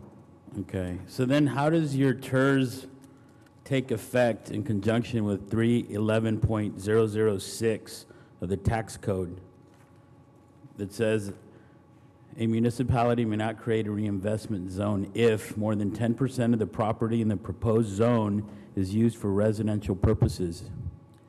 That section of the tax code applies to reinvestment zone creations when you do it at a point in time where you're drawing the boundary includes residential property as land use. So in other words, if you're doing it over raw land, you can create a reinvestment zone even if it includes more than 10% residential, as long as at the time that the zone is created, the land use is not residential over 10%. Even if that is the expected Yes, sir. use? Yes, sir. There is absolutely nothing illegitimate about using these tools to do exclusively residential development if that's what you want to try to accomplish. So basically, here the TERS was used to help a private landowner who owned land create roads and then be able to develop his private land, or whoever it belonged to, into a residential area along with some commercial area. As is the case with almost every reinvestment zone. Okay. Well, I'm just asking about No, this. no, and no, it's a good question, because, and it's not, you aren't the first one to ask it. You have to look at it from, I guess, the taxing jurisdiction's perspective in terms of, do we use an economic development tool or not? These tools basically, are, when used by cities or counties, are intended to, whether it's residential or commercial or some mixed use, the intent behind these things is to try to catalyze an expansion of your tax base. Because at the end of the day, the more you have of that, the more revenue that you have coming in.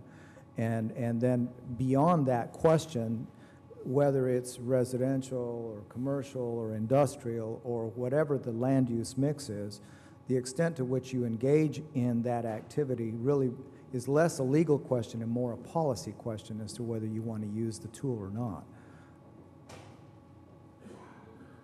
Okay. Commissioner's dangerous with that iPad there, man. I tell you what. That's the first time that's happened to me, and I've been at the dais many times, many jurisdictions. Well, it is dangerous. The other day, someone was making a presentation to me on some development issue, and I Googled them, and I started asking them about where they had gone to school, and they looked at me like, how'd you know that? I think it's doing your due diligence, right? Well, There is legislation right now being considered, that does not allow during open meetings, during a meeting, to use like internet-based devices, that we all have. well, So I don't know where we it's may get our gone. wings clipped. We might ask David Garcia, to see if he can follow up on that legislation. Sure. Or, I mean, I just saved time from asking legal counsel to look it up. I went ahead and looked it up. Because we definitely want to be against that one, okay? Well, Judge, Commissioners, again, I thank you for Bill, thank you for your making the time. presentation. Yes. If I might make just one last comment, I would encourage, if it meets the court's pleasure, to see if there's a way that a payment could be made in less than 7 months. I understand the financial complications associated with having to pay money when you don't anticipate it, but my being here is in part to represent the TERS board and the developer who's out the money. You've asked. Thank you. Yes, sir. Thank you for your time. No, absolutely, Bill. And I think my comment earlier was that, I think it's a legal obligation that we have to have, that we have to pay, and it should be budgeted in the upcoming budget. But secondly, let me address this to Frank and to Marta, maybe even Tony, why. We need to get a handle on all the potential liability that we have out there with all the tax increment reinvestment zone interlocals that we have, not just this one. And I would encourage you guys to work with, go back and inventory every single one that we have and try to get their reports here. We need to know what that number is. It's not going to be 124. It could be closer to 250 to 275 probably by the time it's all said and done. And that's a big number that we're going to have to budget in the 10-1 report. So if you could do that for us and maybe get back, I guess work with Marta, because she's scheduled to do something for us sometime in May in terms of a mid-year review. If you can get that for us, or I'm looking at you, I really should be looking at Frank and Marta. You're out of this already. But getting that to the court so we know what we're going to be faced with come budget time. And maybe amend it to include penalties next time for them not reporting on time when we enter into these interlocals. Yeah, because interlocals can be modified. I've made that recommendation to legal on Okay. the latest interlocal that. I would go a little further, Judge, than just what you just said. I would say within the next 30 days, I would hope this court would entertain the agenda item for each one of these TERS and ask them to come and make a presentation. Period. We can make that request. And then if they don't show up, we start working on the interlocals we have, because I don't think we can work in a vacuum. It is totally unfair for us making commitments that we don't know the totals for at the end of each year. And if they don't come in and don't present and don't give us a report, we need to make sure that we can take whatever legal action is available to us to protect ourselves. You can, when you sign these interlocals, are there out clauses on them? Or once you lock into 15, you're locked into 15? Pretty much. Legal can let us know. I mean, We've looked for an escape clause. yeah, there's no way out, okay? So the obligation, look, I mean, and that's a good point. My concern is strictly budgetary at this point. We need to find out what's out there that we don't know about, and whether if it's 200,000 or whatever the number is, we need to know what that number is, and that's my only issue at this point. The other administrative stuff, I mean, that's something that's got to be done. We have been in contact with all the zones, and we've asked them for a report. Now what we'll do is tell them that we need it within 30 days. Well, we need to do our due diligence as well. I mean, we should have known that we have not gotten, and I was with Commissioner Sa, I wasn't here when this one was created either, but we knew they were out there. We should have anticipated a number of some sort, and as best as we could, guesstimated that number so that somebody could have booked it as a contingent liability until we got this done. Which is difficult to do when the entity responsible is not doing the report. Well, I understand that, but we still have a duty to find out and do the best we can, even if you come up with a round number. I know it's easier said than done, but I'm saying that we knew these things were out there. We knew that there was administrative issues that had to be taken care of. They weren't being done. And all I'm saying, from a budgetary standpoint, we should have somehow come up with a number of something, even if we would have accrued half of that number. That's half that we wouldn't have to worry about, coming up in the budget. And that's all. I'm not blaming anybody. I'm just saying that we knew about it, and we should have just written stronger letters, or present to the court and say, hey, we're not getting these things on an annual basis or whatever. But for now, get with Marta and start trying to come up with an estimate number, and I'm figuring probably 300,000. We'll take a look. Okay. All righty. Thank you, Bill. Thank you. Appreciate it. Thank you. Consent items. Are there any consent items that need to be taken out and discussed separately? I've been told to pull item Y.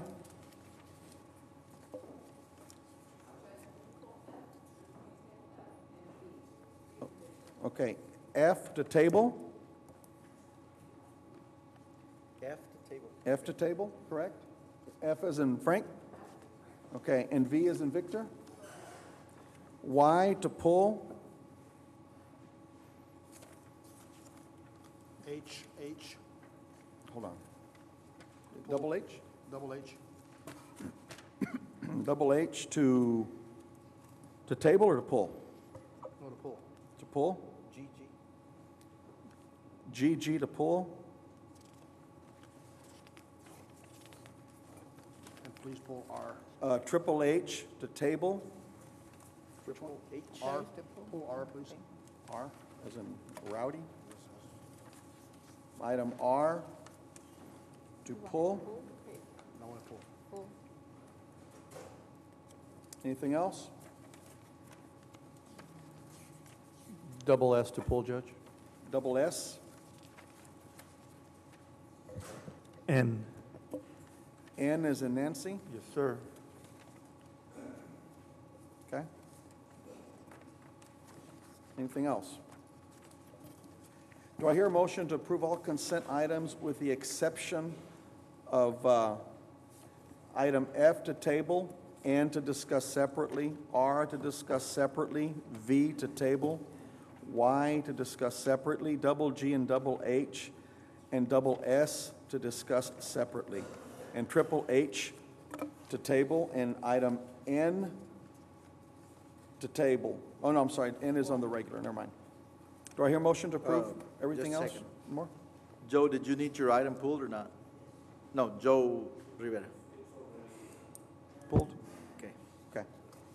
Do I hear a motion to approve? So moved. By Commissioner Gatsa, do I have a second? Second. By Commissioner Benavides, any discussion? All those in favor, signify by saying aye. Aye. Any approved, item carries.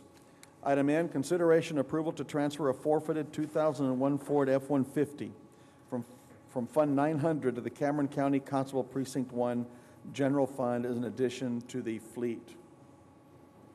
Who wanted that one pulled? Who wanted in Judge, pulled? Commissioners, I Nancy. wanted that pulled. I wanted to apprise the court and let them know that the constable's budget, 100-5510, is out of budget in vehicle maintenance. And by adding to the fleet, it's stated here that it's for beach patrol. Am I correct?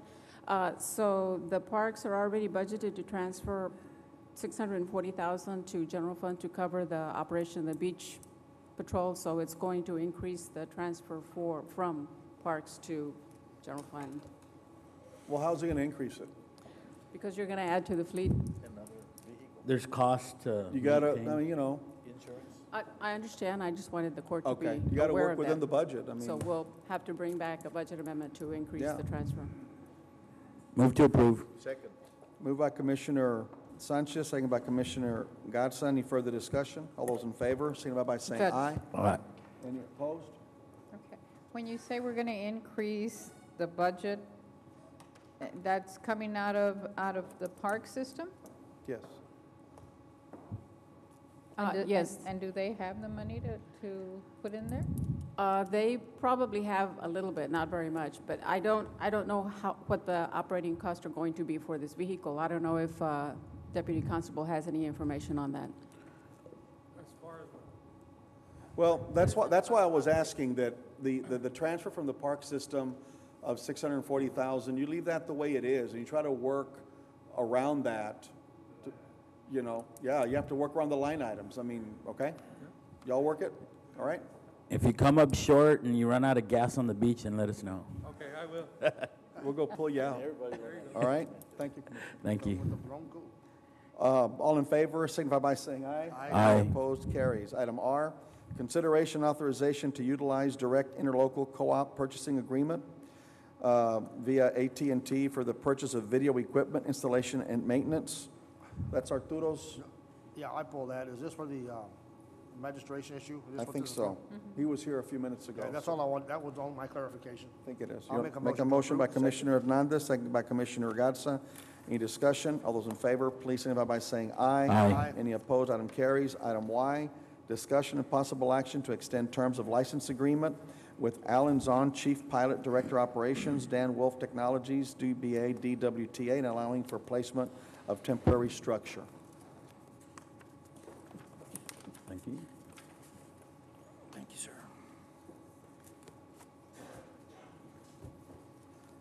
Oh, is this what we just approved, right? 2 weeks ago? Joe? Part of it. I mean, we approved a contract, like a concession agreement? For them to land and use it. Right. Now they want to build a little house, I think. Well, but we have, Judge, yeah, we have some, go ahead. Is that you, W?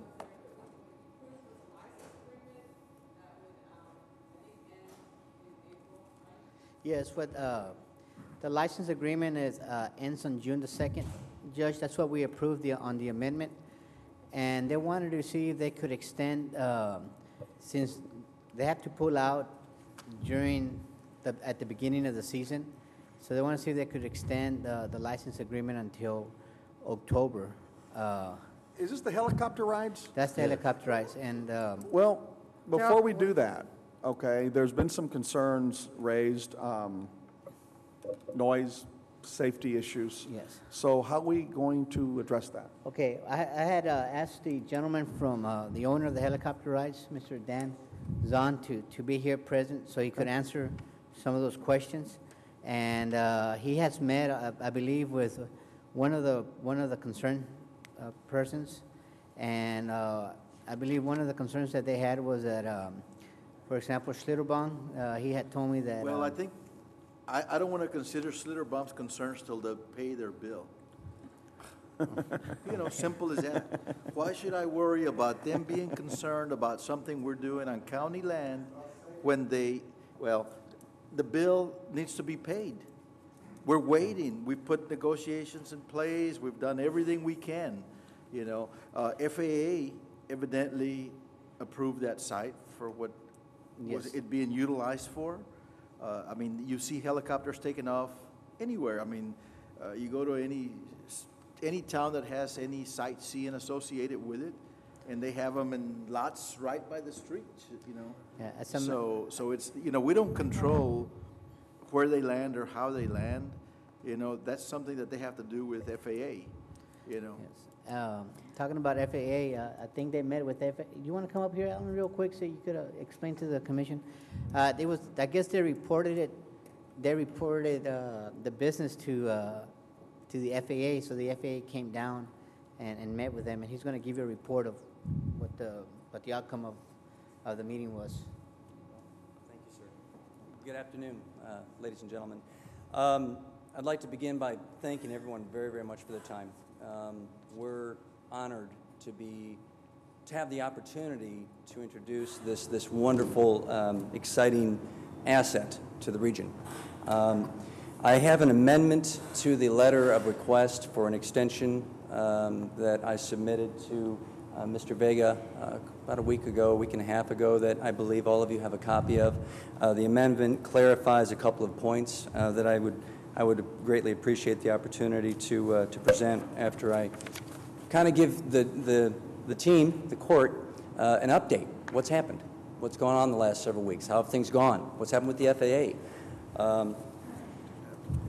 I'm not sure what was shared with you. Unfortunately, I wasn't here at the previous meeting. I apologize for that absence. But as aviation is it's a fast-moving animal. Baser facts. We are an air carrier. We're not a ride company. We have been requested to perform search procedures for a lost child within the last week, which we were more than happy to provide. Child was lost in the surf. We got a call from the lifeguard right on the beach, and we're able to respond in a way that's highly unusual. As a commercial carrier, we can do those things. We can support law enforcement. We can support disaster preparedness. Lord forbid there's a challenge or a tragedy. You guys have an airborne asset that you can access. The reason I point out the fact of the commercial air carrier status is getting back to the FAA. We were the only company in the United States last year that received a certain FAA certification. Extremely difficult to get. The FAA from the San Antonio FSDO, Flight Standards District Office, sent 2 inspectors, what's known as an airworthiness inspector and a operations inspector. Their expertise in the field and their goal, their purpose, was to evaluate our entire operation, inspect our aircraft, inspect our pilot, and look everything over. They'd received concerns. The concerns, and we look at every concern, regardless of how few or rare, critically, and we change with those concerns immediately. I did have the opportunity. We've been developing some amazing relationships. Again, Mr. Vega and Javier have been amazing to work with. Everyone we've worked with, from Schlitterbahn to the region, has just been wonderful to work with. The general manager of Schlitterbahn was kind enough to broach these concerns with us. We modified our flight path immediately to respond to those concerns. One step further, when I spoke with the FAA in San Antonio about the flight path concept and concerns, he asked that I produce a letter that stated how we would operate, and that we would, with the expressed exception of infringing on flight safety, we would not fly over certain areas. It's that simple.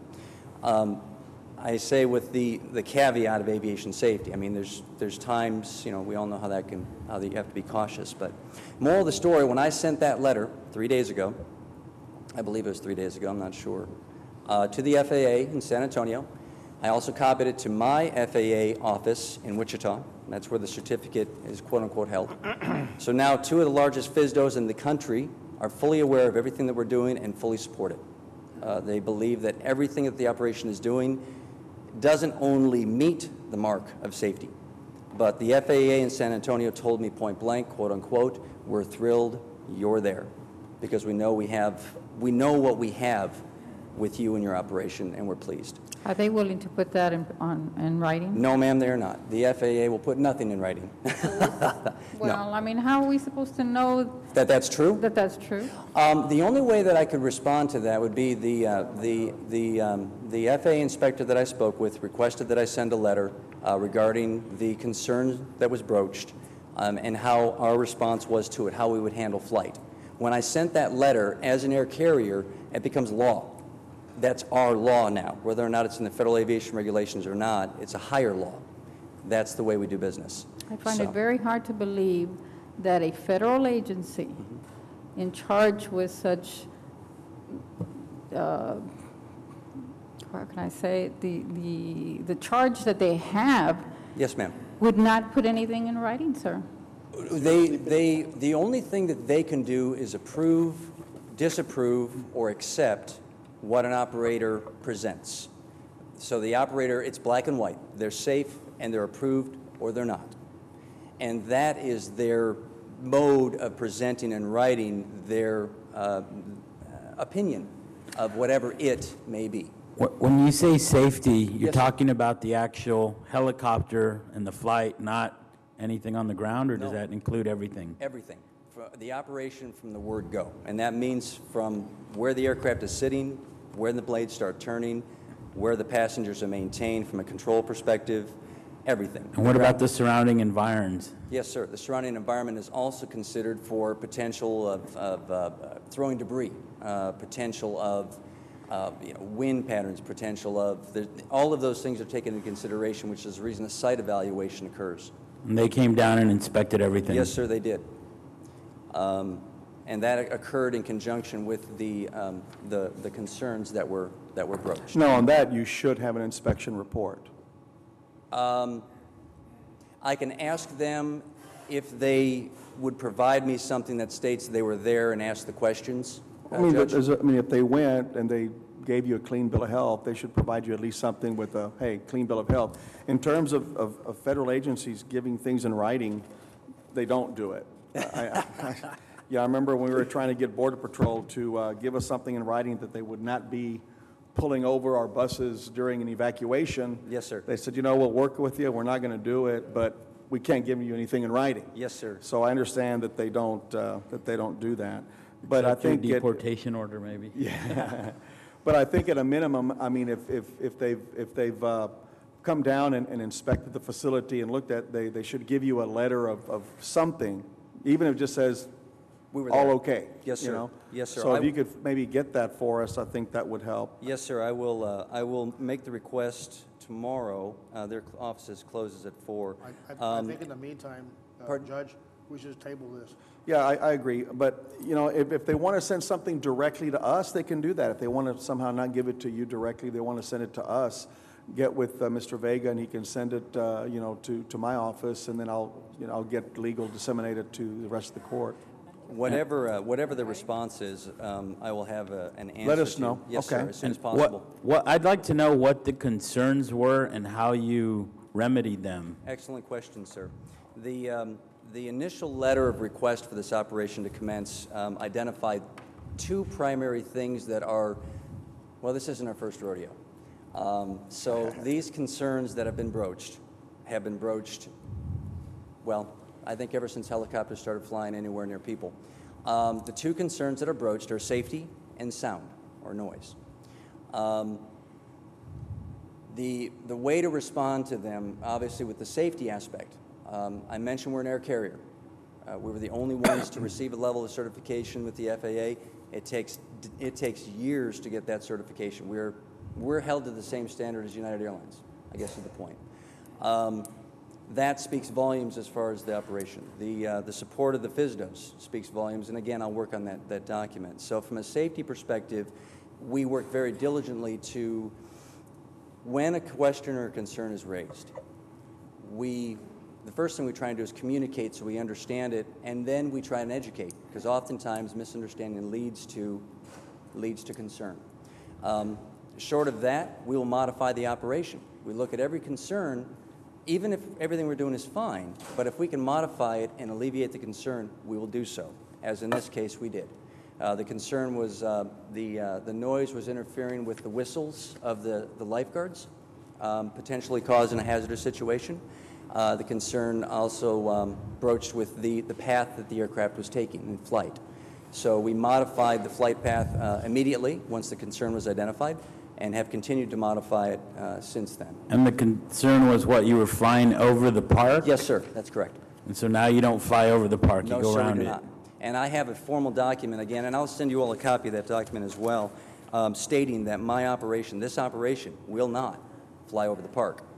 It's law for us.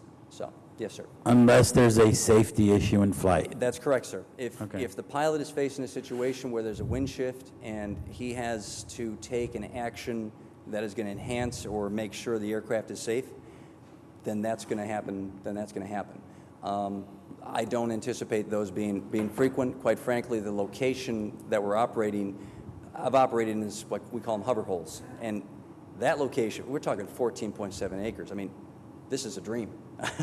For a helicopter operator, the location is beautiful. It's wide open.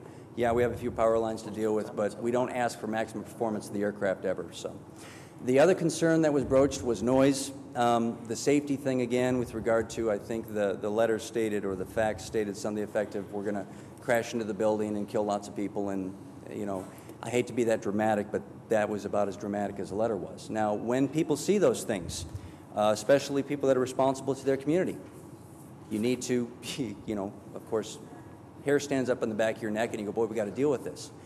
Understand, people from those same complexes are flying with us frequently. The people that live there are flying with us and having their friends and their families come fly with us. The support that we've received overwhelmingly from the island and from the people we've worked with, I would say is about 99.8% awesome. Everybody's loving it. And they're looking at the potential uses and the options, everything from not only search operations, local law enforcement. We're already talking with local law enforcement about providing services, disaster preparedness, as I mentioned. So anyway. And how did you remedy the noise issue? You know, that's a challenging one. We've taken multiple approaches over the years in trying to figure out how to deal with the noise issue. I will say that what it took in one instance in Wichita was I grabbed the councilman, the city councilman and we all jumped in a car, and we went and parked where the complaint was, rolled down our windows, and then I had the helicopter do what the complaint was saying was a problem. And actually, when there were cars driving by the road, they were making more noise than the helicopter. That doesn't mean the helicopter isn't a noise. It certainly is. It's a different noise, though, and that's what makes it stand out. It's an unusual noise. Once it becomes more normalcy, if there's such a thing. Well, it can't be noisier than Bike Fest. Yeah. No, well, and you know, on the cause, it can't I was be just noisier curious than if you had a special little button to turn off the noise on the helicopter. Like Blue Thunder? Yeah, I wish. You've been watching Actually, too much Airwolf. Yeah, I was going to say, we wish. We'd like to be able to do that. He's been watching Airwolf. But you know, even we went out, for instance, it was brought to our attention that people were blogging about concerns. You know, there was a few concerns about the helicopter. So a friend, said, hey, you might want to pay attention to that. So we modified our flight path, again, to maintain a horizontal cross distance or angular distance from the shore, 750 to 1,000 feet. We're currently looking to buy a new helicopter. This new helicopter is built for overwater or extended overwater operations, again, to enhance the ability to work within the environment, because we believe so strongly, based on the response we've gotten being so wonderful, this can be an asset, not only here locally, but to the region. We've already given away rides to the local Boys and Girls Club for South Padre, or for Port Isabel. They're having a golf tournament. We believe in becoming a part of the community. We're excited at the opportunity. We thank everyone that's been so supportive. We don't know how to thank everyone. That's been so wonderful. If I could, if you would indulge me for a moment, I'd like to give everyone a copy of this amendment to the original request for the extension. Well, I'll need to see it. You just give it over to legal and to the clerk. Yes, sir, I'll do that. But just for your edification, we have always understood that the Jeremiah property is not permanent. Mr. Vega was very clear out of the gate.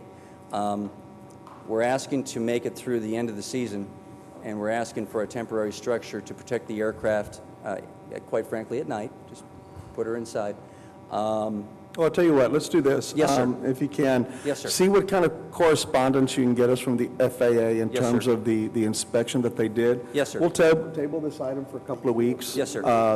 Give you time to do that. Yes, sir. And then Joe will make sure it gets back on the agenda, for the next meeting, and we can discuss it. And don't put it on the consent part, put it on the discussion part, because it'll warrant discussion. So if you can just get Pete to. It was worth discussion and action. Well, yeah, but somehow, it's on the consent part, and that's why we pulled it. So if you can just put it on the bottom part of the agenda, so we can talk about that. Okay? So move the table. Okay, Thank and you we'll very see you in a much. couple of weeks then. Thank you very All much. right, thank you. very much. Moved by Commissioner Hernandez, second by Commissioner Benavides to table for our next regular meeting. All in favor, signify by saying aye. Aye. Any opposed, item carries. Double G, consideration approval for the Sheriff's Department to accept grant award for the 2010 Operation Stone Garden Grant from DPS.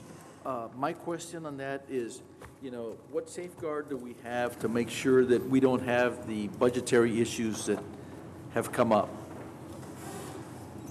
It's the same one, right? Payroll is processing overtime for all employees on a 28-day pay period, and we are using the guideline that they all have to work on federal and state guidelines that they have to work 171 physical hours.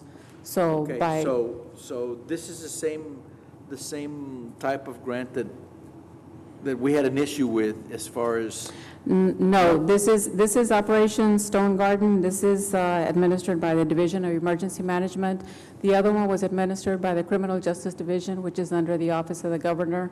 And that one was it required, it did not allow the calculation of non-physical hours worked. Okay, and this one does?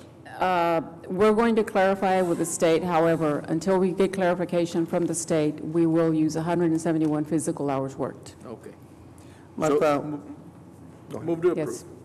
Moved by Commissioner Garza, do I have a second? Second. By Commissioner Sanchez, discussion. Just when you have the final numbers to how much we're going to have to repay, are you going to get that to us with a recommendations to where we're going to pay that from? I will come to the court looking for funding. In the memo that I sent out, I did list a number of options. The Sheriff's Department has indicated that he is not willing to fund that from Drug Forester Fund. Okay. But I will come back to the court as soon as I get the How much, final. let me ask you, off the top of your head, how much does the Sheriff's Office have in drug forfeiture funds? Right now, they probably have about 1.3 million. Okay, and they're not willing to fund? 280. Huh? No, it's not that much. I don't know how much it is. It was 128,000 or 189,000, depending on if the state accepts the 160 or wants the 171 used. Okay, all right. All in favor, signify by saying aye. Any opposed, item carries. Item double H, consideration and action to adopt an interlocal co-op agreement between Cameron County and the town of Laguna Vista to implement scofflaw. Judge, I had a couple of questions for Mr. Izaguirre, for Tony, on this program.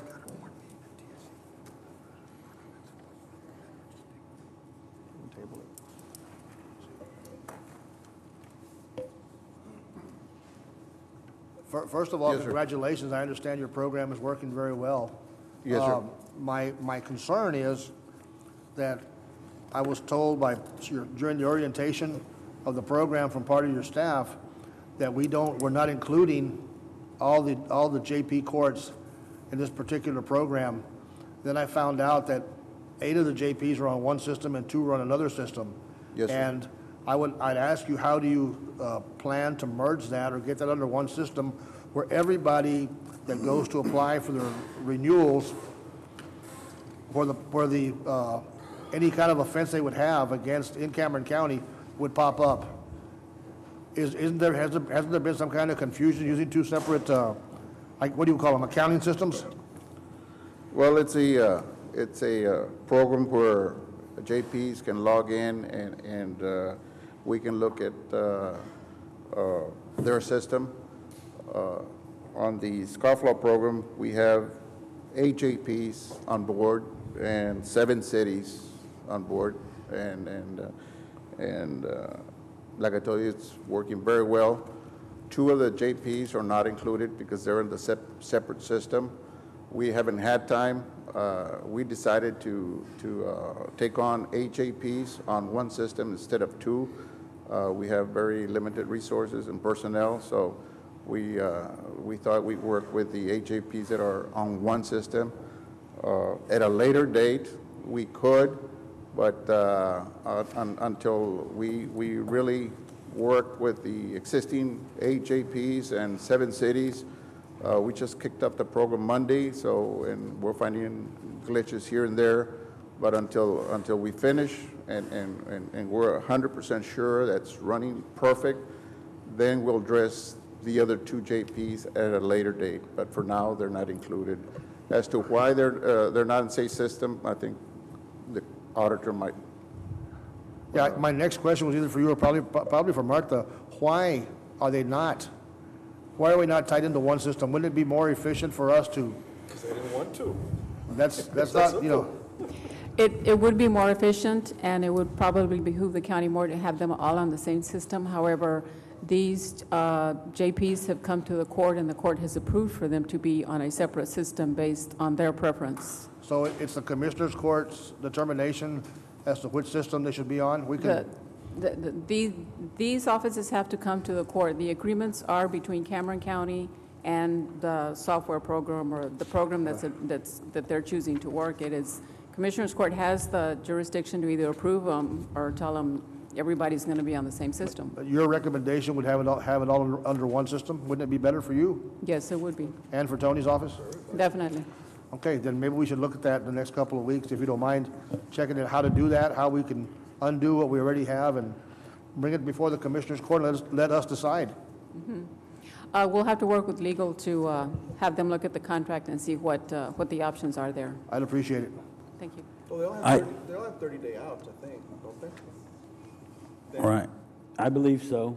But, I mean, before we even get there, I do have some questions on the scofflaw program. My understanding, and I may be incorrect, but my understanding of the way scofflaw works is the JP court would be required to report to Austin, okay, on people that have failed to appear or failed to pay their fines, that have capiases, who've been adjudicated and have not paid. Once the JP court reports to Austin, which is the centralized computer system that you use and every other tax assessor in the state, is that correct? No, sir. I'm wrong in that? No, we're using, the system we're using is the one approved by Commissioner's Court for all the JPs. That's the only system that we're going by. Each JP enters a number, the name, violation, or whatever into the, this is called the Easy Justice. Easy Justice, and those numbers are not reported. As far as I know, they're not reported to us. No, sir. Okay, so then what you're telling me, and that's where I may have some confusion here, the system you use to register all these vehicles, is that the same system that every tax assessor uses in the state? Well, the system to register motor vehicles is the title and registration system. That's with TxDOT. That's separate from the JPs. Right, Okay, but you have that system, and every other tax assessor in the state uses that same system, correct? To register a motor vehicle. Right.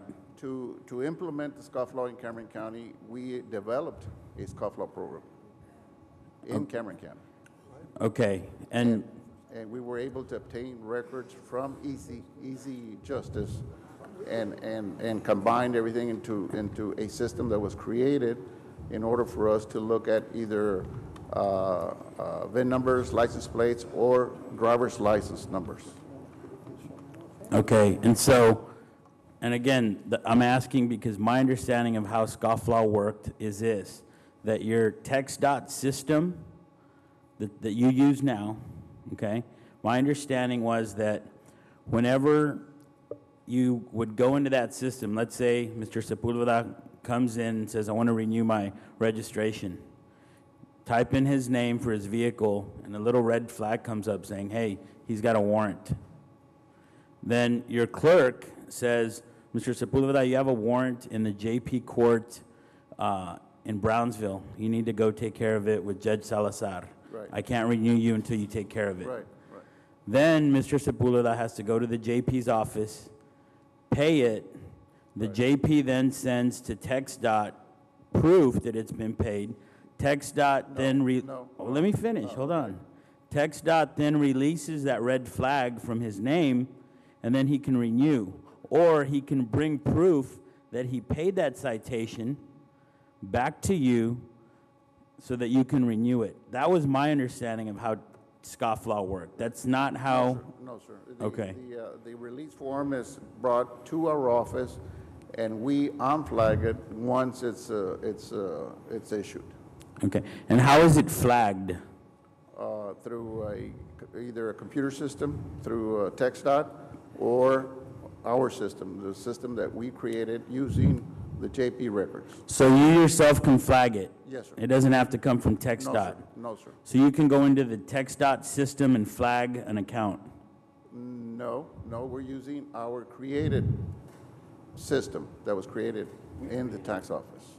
Okay, so you developed your own system here locally? Yes, whereby you go into all the JP courts and you do a search exactly, to see who owes. exactly. And if they owe, then you deny the registration. We deny registration, we give them a release form, they take it to the JP or municipal court, they get it signed. If it's signed, it's either they made a payment agreement or they paid, they bring it back and we unflag both systems and off the individual goes. Okay, so then you're not going based on the TxDOT information system as far as red flags. You're using your own system. We're using what's on the system for the JPs and municipal court. Okay, and so then when you go into those systems, you're actually going into the JP records to see if the person had a capias or not. We're looking if the individual has an outstanding balance. If they have an outstanding balance, they'll be referred to the municipal court or JP court. Okay, well, and you need to be careful there, I think, and that's why I raise this issue, because the way the statute's written is different for county and for city. Yes. For county, it has to be an outstanding amount that's been adjudicated. For city, it can be someone that just didn't show up. Exactly. So if you're going in and looking at these records, sometimes when the JPs enter their information into the system, where someone hasn't shown up, let's say it's a speeding, there's kind of a set amount for speeding. 10 miles over is, say, $150 fine. Right. In the computer, it's going to show a $150 fine. But that person has not been adjudicated, but it'll show $150 Right. on a warrant that's been issued. And so you need to be careful that you don't put those people into this scofflaw, only the people that were adjudicated and didn't actually pay, because that's all the law allows you to do in this case. Right. And so that's why if you're going in and looking at the JP's cases without knowing what actually happened, you're just looking at a balance, you may be putting people in that actually haven't been adjudicated. And so I think the way the system was developed using the TxDOT computer, it allows the JP courts to report to TxDOT all of the capiases, in other words, people that did not show up and pay after they pled guilty, versus just anybody in general that has something outstanding. Right. As far as I know, the JPs are not reporting directly to TxDOT. Right, no, I know they're not, and that's why I'm just saying what you may need to do is look into how you can make sure that you're not putting people into the scofflaw that aren't allowed to be put in there statutorily. Well, we're being very careful, and like I indicated, this is a new program for Cameron County, and the first 3 days, 175 people were denied registration, and that totals to about $40,000. Out of the 175, 20 people came in or went to the either JP court or or municipal court and paid, and total collections for those 3 days was $3,900 that was collected on outstanding citations and warrants. So 175 people came in to renew, so there's 155 people out there that didn't renew, is what you're saying? 175, right, exactly. And as I understand it, the JP's offices have been busy, and municipal courts have been busy this last 3 days, making payment arrangements or paying off what's due. Sure. Okay, yeah, because I mean, if someone comes in with money to pay for registration, and then they don't go pay their fine and don't come back and register, then they're just compounding the effect. Well, they're going to get caught sooner or later. Hopefully. Yes. All right, thank you. Thank you. Do I hear a motion to So moved. approve by Commissioner Hernandez, second by Commissioner Gatsa? Any further discussion? All those in favor, signify by saying aye. Aye. Any opposed? Item carries. Item double S, Building Maintenance Director to travel to San Antonio to attend the Historical Commission Courthouse Stewardship Workshop. Who pulled that one? You did?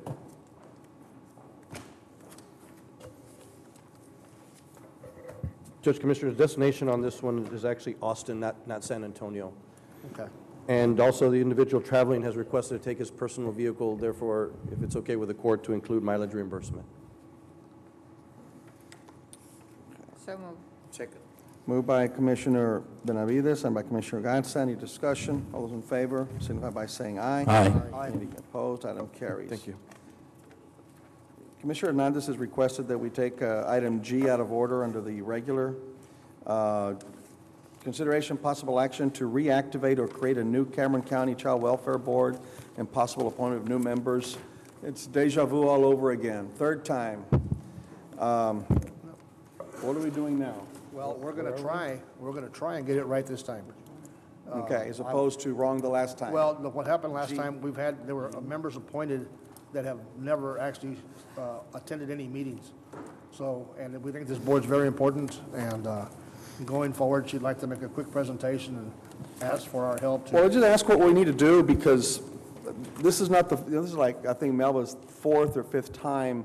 The last time what we did was we reduced the number of board members from what was 12 or 15 to 7.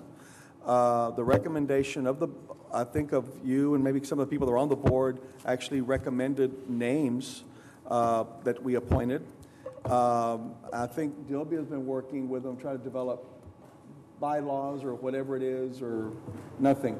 And I think in that language, I think we even talked about having attendance requirements. If someone didn't attend X amount of meetings, they were off the board.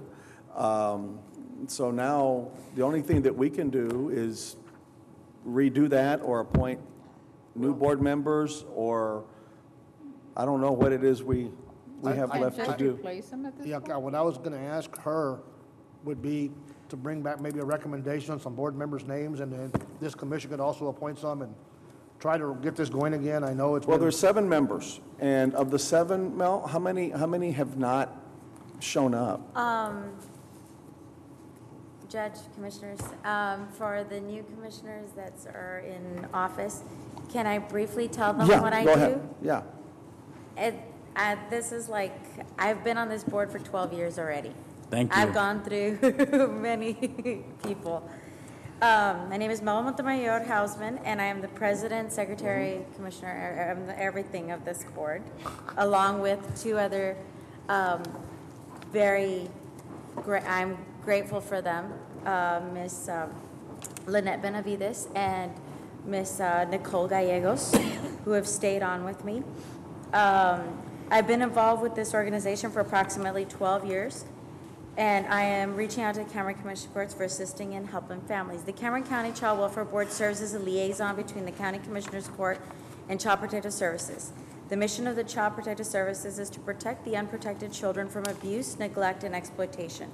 We, the board, are the voice for the children of Cameron County that cannot speak for themselves. We help develop policies to meet the needs of the children of Cameron County, which is kind of difficult to do with just 3 people. And the 2 other people that are on the board, bless their hearts, you know, they have great commitments to the projects that they are on, but they they help me any moment that they have available. Our board supports Child Protective Services in assisting children and families with clothing, school supplies, transportation, food, school expenses, school trips, birth certificates, passports, and medications. Additionally, our board provides assistance for children who are medically needy. We help with expenses to the family, including transportation and medication, and sometimes a place to stay. We also help with funeral arrangements for children who have died as a result of abuse and neglect, and for the children who are in foster care. Furthermore, throughout the year, we organize yearly events for the children and the families in foster care, which include an annual Christmas party in December, skating party in July, a zoo trip in March, which all of these dates have changed due to lack of funding, lack of support. A back-to-school party in August, where the children are provided with backpacks and school supplies, and a banquet for the foster parents in recognition for their hard work, which is May. May is Foster Parent Appreciation Month, and the location has already been chosen. You all will all be receiving an invitation to please come and join us so you can see the families of York County. And it's, as of right now, the date is set for December the 16th. May 16th. And that's a Sunday. And then 2 days later, I will be out of service for a little while. So I'm hoping you all can attend. We have been performing all of these functions with the resources we get by making fundraisers, cake sales, sales of magnets, bracelets, supporting our cause, and we request donations from businesses and then the community. We do volunteer at Bike Fest every year, which is, I work the door, and they're very generous to us, and they help us out. And we have also received funding from AmFels, who has been very generous to our organization. And we have been doing our best with the limited funds and the limited support. We have been having some trouble getting the community to help us because we are the Cameron County Child Welfare Board. People assume we are paid county employees and are county funded. To clear that up, just let me state that we are volunteers and belong to the Children's Welfare Board for Cameron County, a nonprofit organization that depends on community involvement, support, and donations.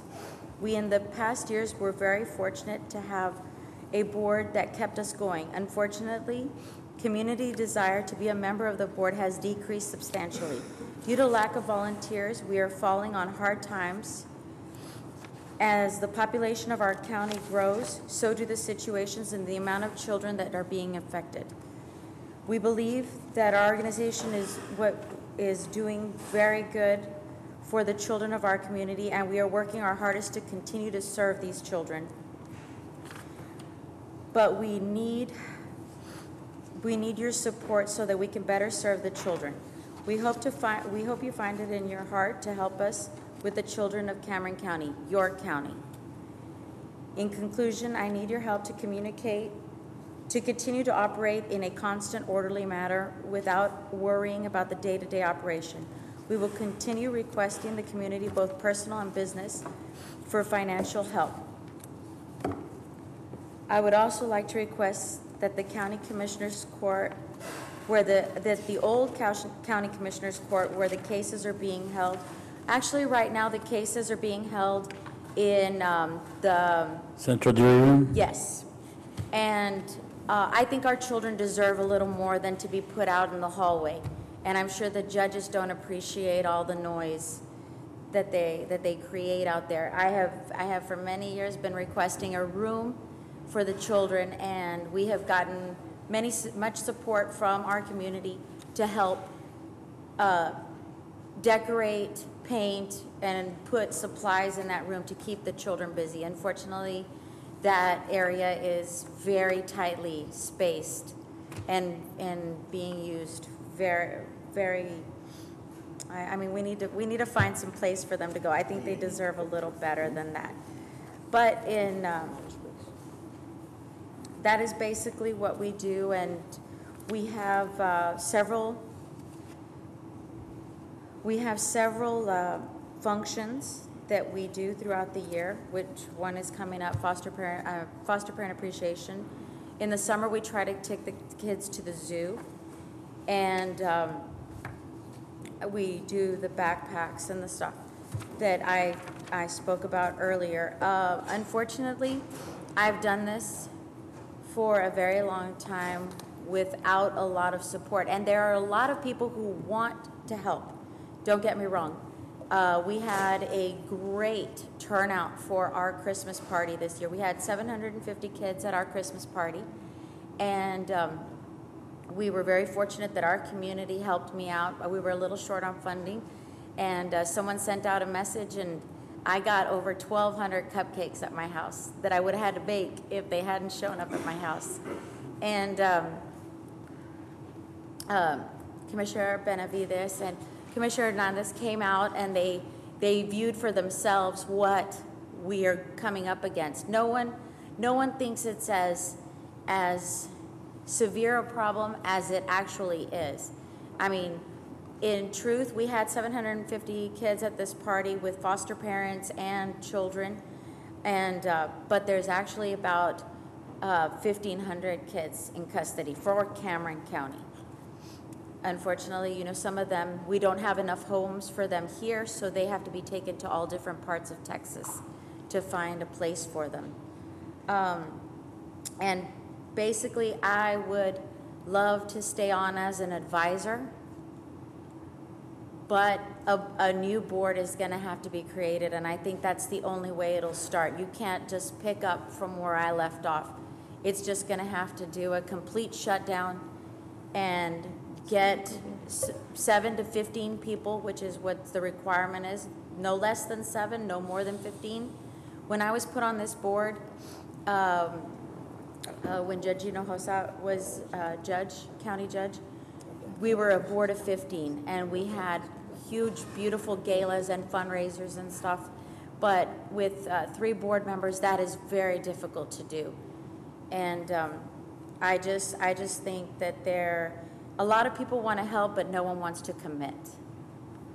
And once they see what we are doing, it's a very emotional process, because you are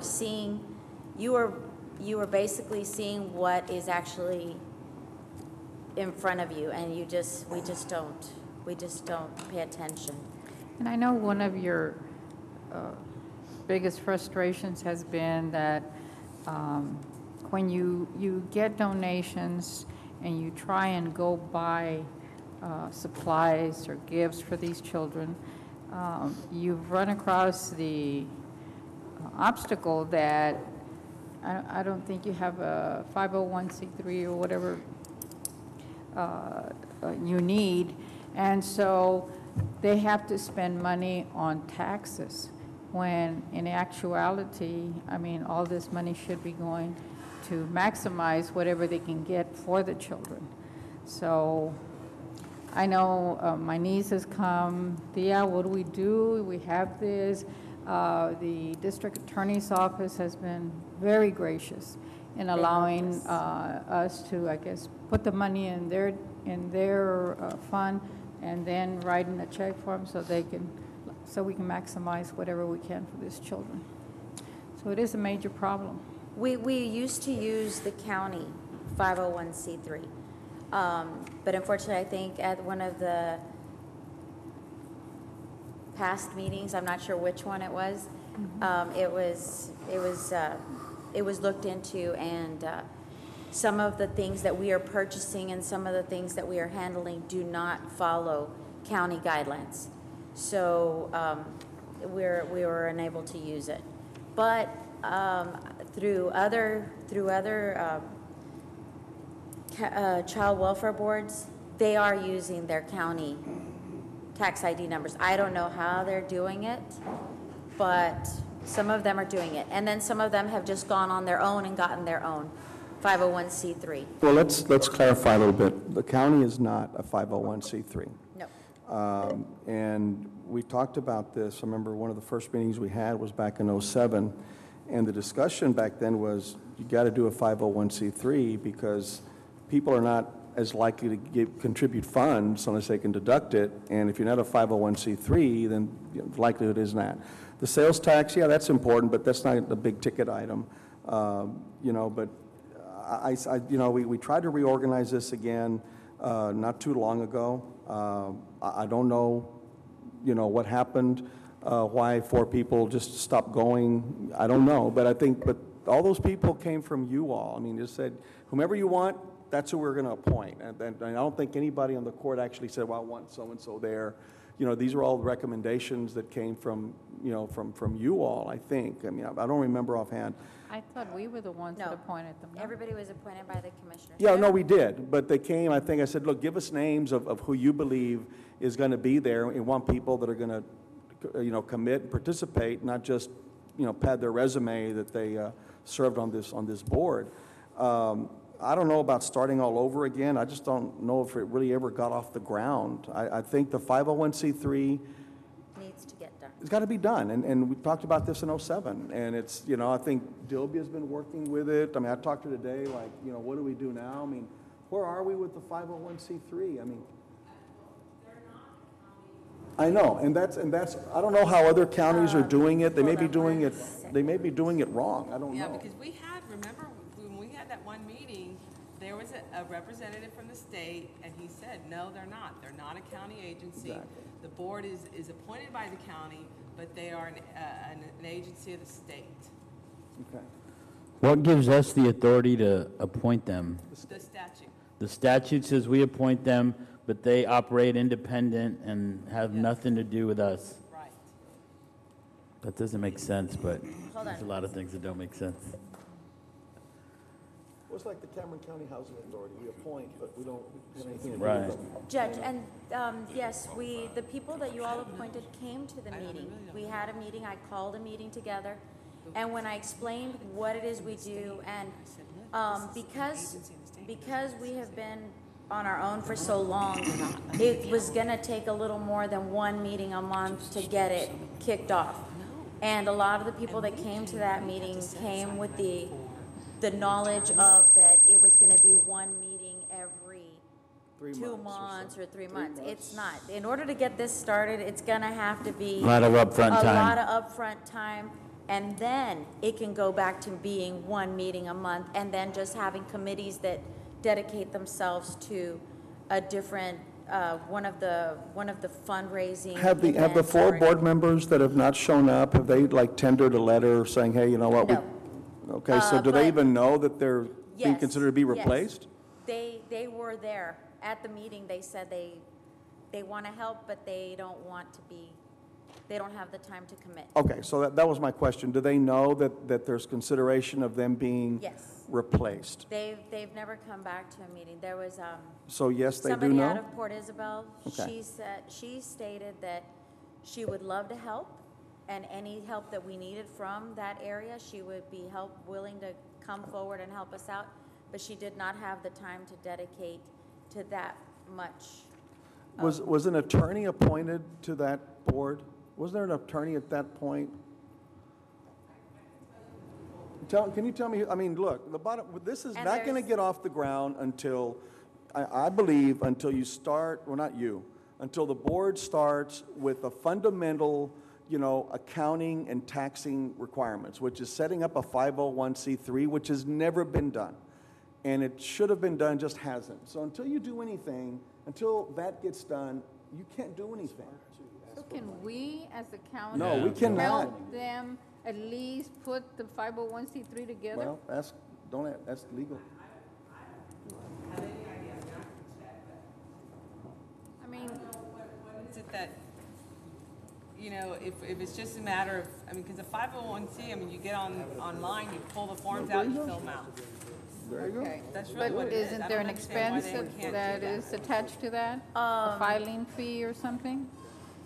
I've been speaking to someone who's been. Commissioner helping Hernandez said he's got somebody that can do Yes, that. and they said that it can be done. There is a, there's, look, it's not free. There is a cost associated with it when you do that. I mean, I don't think it's like thousands of dollars, maybe a couple $100 to do that. And then you have an annual requirement that you have to do that if you want somebody to do it for free, they can do it for free. If not, it's a couple $100. But I think I think we have to do that. I mean, before you even start trying to create another board, you know, you have to get that, open up a bank account. You shouldn't be using the DA's accounts. I mean, I'm glad that they're helping, but that just creates a bookkeeping nightmare, you know, for them, so.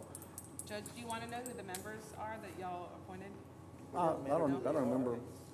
I mean, doesn't matter. Yeah, I think I was told that by the attorney that there's a certain requirement, but I remember talking to Commissioner Sanchez, and I know there's a requirement of a CPA to kind of put the business plan in order to present with the legal aspect. Well, it kind of goes together. It's pretty lengthy. Yeah. The application is, I don't know, maybe 25 to 30 pages long, and it asks a lot of information, a lot of questions that only someone that's been, you know, firsthand knowledge with the board is going to be able to answer that.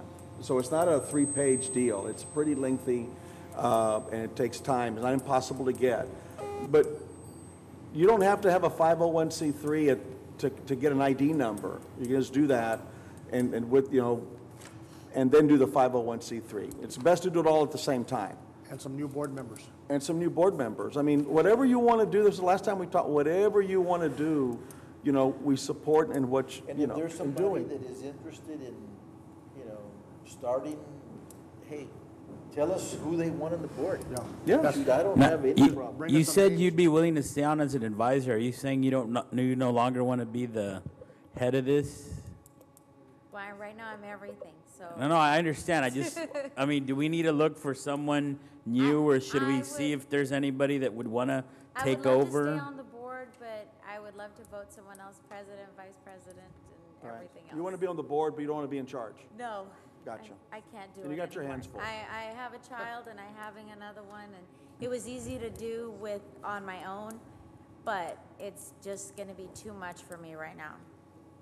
Although I still want, I'm still gonna fight for everything for these kids. All right, so let me do this. Do you want to get that attorney to help out? Yes. Let me suggest then that you and Commissioner Hernandez get together and find out who give them the name of the attorney that's going to do this. Start work on the 501c3. Let's get that out of the way. That's going to take, I don't know, 30 to 45 days, to get that done. Once that's approved and done, then we can start recreating and reappointing board members. In the interim, maybe try to find people that might be interested or have an interest. Melba probably has some people that are. Look, this board is only as active as the they members want that it to want be. to. They can sit back and not do anything. It's a volunteer board, so you can do as much or as little as they want to be, but they got to run it right, and that's the So problem. I think that let's they're having. table this now and let her come back in a couple of weeks with some suggestions and. Will you all I'll get make together sure- in the yes, interim? Yes, I will. Okay. Moved by Commissioner Hernandez to table. Do I have a second? Second. By Commissioner Sanchez. Discussion? Melba? Yes, I know that I've given everyone one of these at one of the previous meetings, and in there, I just can't find the page right now. I know I marked it. It actually states where we are an extension of Commissioner's Court, Yeah, well, because we appoint the board. because you appoint the board, Right. and we should actually be coming in and reporting. how much- Monthly. Yes, monthly. What we have, how much we have. That's more work for the board. Right. But it should run right. The resolution. I agree. All right. We cut it down to 7 people. Mm-hmm. Okay, haven't been able to even get. I know. settled. I Okay. know. But the way she has described it, 7 people are not going to be able to do everything that she's talking about. I mean, when you're going to set up committees to do fundraising and all this other stuff, I mean, how much can one person do? 15 would be great. Well, That's what I initially started The on this problem, board I with. think, look, let's go back. No The quorum. reason we cut it down to 7, because you couldn't find 15. Right. B, you could never get a quorum. So he said, okay, well, let's drop it down to 7 and see how that works. If you want to go back up to 10 or 12, that, whatever you want to do, right now is As the long as time we to get do the it. But board. if you're having difficulty finding 7 participating active board members, you're going to have a hard twice as that finding 15. But whatever you want to do, I mean, we're here to do whatever you want to do. Tell me who to appoint. Somebody that wants to work. So that's something that y'all can discuss. You can I'll make it, maybe appoint make Pete it Sepulveda. 9. 9 board He doesn't have members, I enough mean, to do. something, so, all right? Yeah, and hopefully it's people that get appointed who want to be there for the kids and not for personal reasons. Well, I know that Lynette, I mean, is involved in so much stuff, and I'm just glad that she's able to find the time to do it, because she spends a lot of time with those types of agents, with the United Way and this, and I'm sure We she's got. kind of help each other out. Yeah, her hands full. But there's got to be other people out there that want to participate, okay? I know there's a young lawyers group that tries to help and participate. We'll get a couple of their members to get on the board, and that'll certainly help. And, they're young and energetic, and they'll, All right, well, you're- I just put it out there for you all to pick some Sure. people, because maybe you wanted to have some board members from your districts or your precincts. All right, well, y'all hook up in the next couple of weeks, and just bring it back whenever you're ready to bring it back. But I don't think there's any reason to bring it back until you get this 501c3 off the ground. Okay. Okay? Okay. All right? Okay, thank you. All in favor, signify by saying aye. Aye. Any opposed? Item carries. Is there anything, I might have to leave in a little bit, but is there anything anybody wants to take out of order? Yeah, let's do M. M, discussion and possible action regarding the selection process to be used by the Commissioners Court for appointment of a replacement of Tony Torres, J.P. Y'all probably read what I said, and I used the 7 years because I thought that was the number of years that was needed to run for any judicial office. In the interim, I had Bruce look it up. It's a minimum of 4 years to run for a state or county court at law. If y'all want to drop it down to, I think the idea of appointing an attorney is a good idea, at least on the interim basis. And I would suggest that we look at that. I would suggest that we leave it at either 7 or bring it up to at least 10 years, Judge. Okay. Somebody that has experience in both civil. Well- Does that mean? Yeah, and that's fine with me. What I wanted to do, I wanted to make sure that if someone asked me, where did you get the 7 years from? I just arbitrarily just picked it out. Where did the state get 4 years for it, the other one? But if you want to leave it at 7, I've got no problem with that. So you want to do that? Well, no, I'll just comment on this from my historical background. The job of a JP is not a simple one. No, it's not. And Absolutely. for someone that's not a lawyer, it takes them time to learn the job. I mean, just you become a JP by getting elected, but you're not a JP until you actually learn how to do everything. And the learning curve can be slow because a JP has so many different areas of the law that your county and district judges typically don't handle. That you have specific areas, but JPs do inquest, administrative hearings, criminal, civil, small claims, just all kinds of different areas. And so because we know that this position is only going to be for a year until someone else gets elected and takes office, I think it puts the county at a disadvantage putting someone in that can't jump in and take over. So my suggestion would be we either appoint somebody who is a lawyer and has, I would say, practiced at least, I mean, I don't disagree with you, Commissioner, 10 years sounds good. To be able to show that they've done civil and criminal stuff, because, you're having to deal with different areas, or possibly consider a JP who has served at least 10 years in the past. Again, considering this is only a temporary position.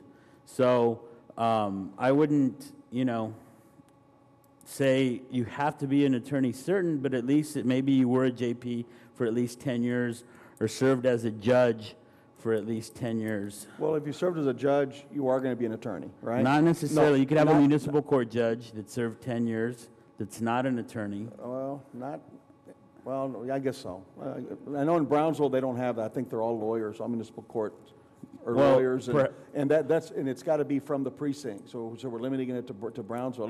Let's go back, see if everything works out. And the reason we're doing that because HR's got to develop the criteria. So let's start off at 7 years minimum. Okay, is that all right? Let's do a 7 years minimum. They have to live in the precinct. 7-year minimum of what? Of attorney being an experience. attorney, a licensed attorney. So we're not going to consider anybody else? No. Why not? Maybe, no, it's got to be a licensed attorney. Okay, yeah, but why can't we consider anybody else? Why? He just explained why, the learning curve. Yeah, but there's no other people that have been municipal judges or JPs Well, out there? I was getting to that. We're lining it up. Or a 7 JP. years of, it's going to be an either or. Oh, 7 okay. years, I thought you meant an attorney and 7 years.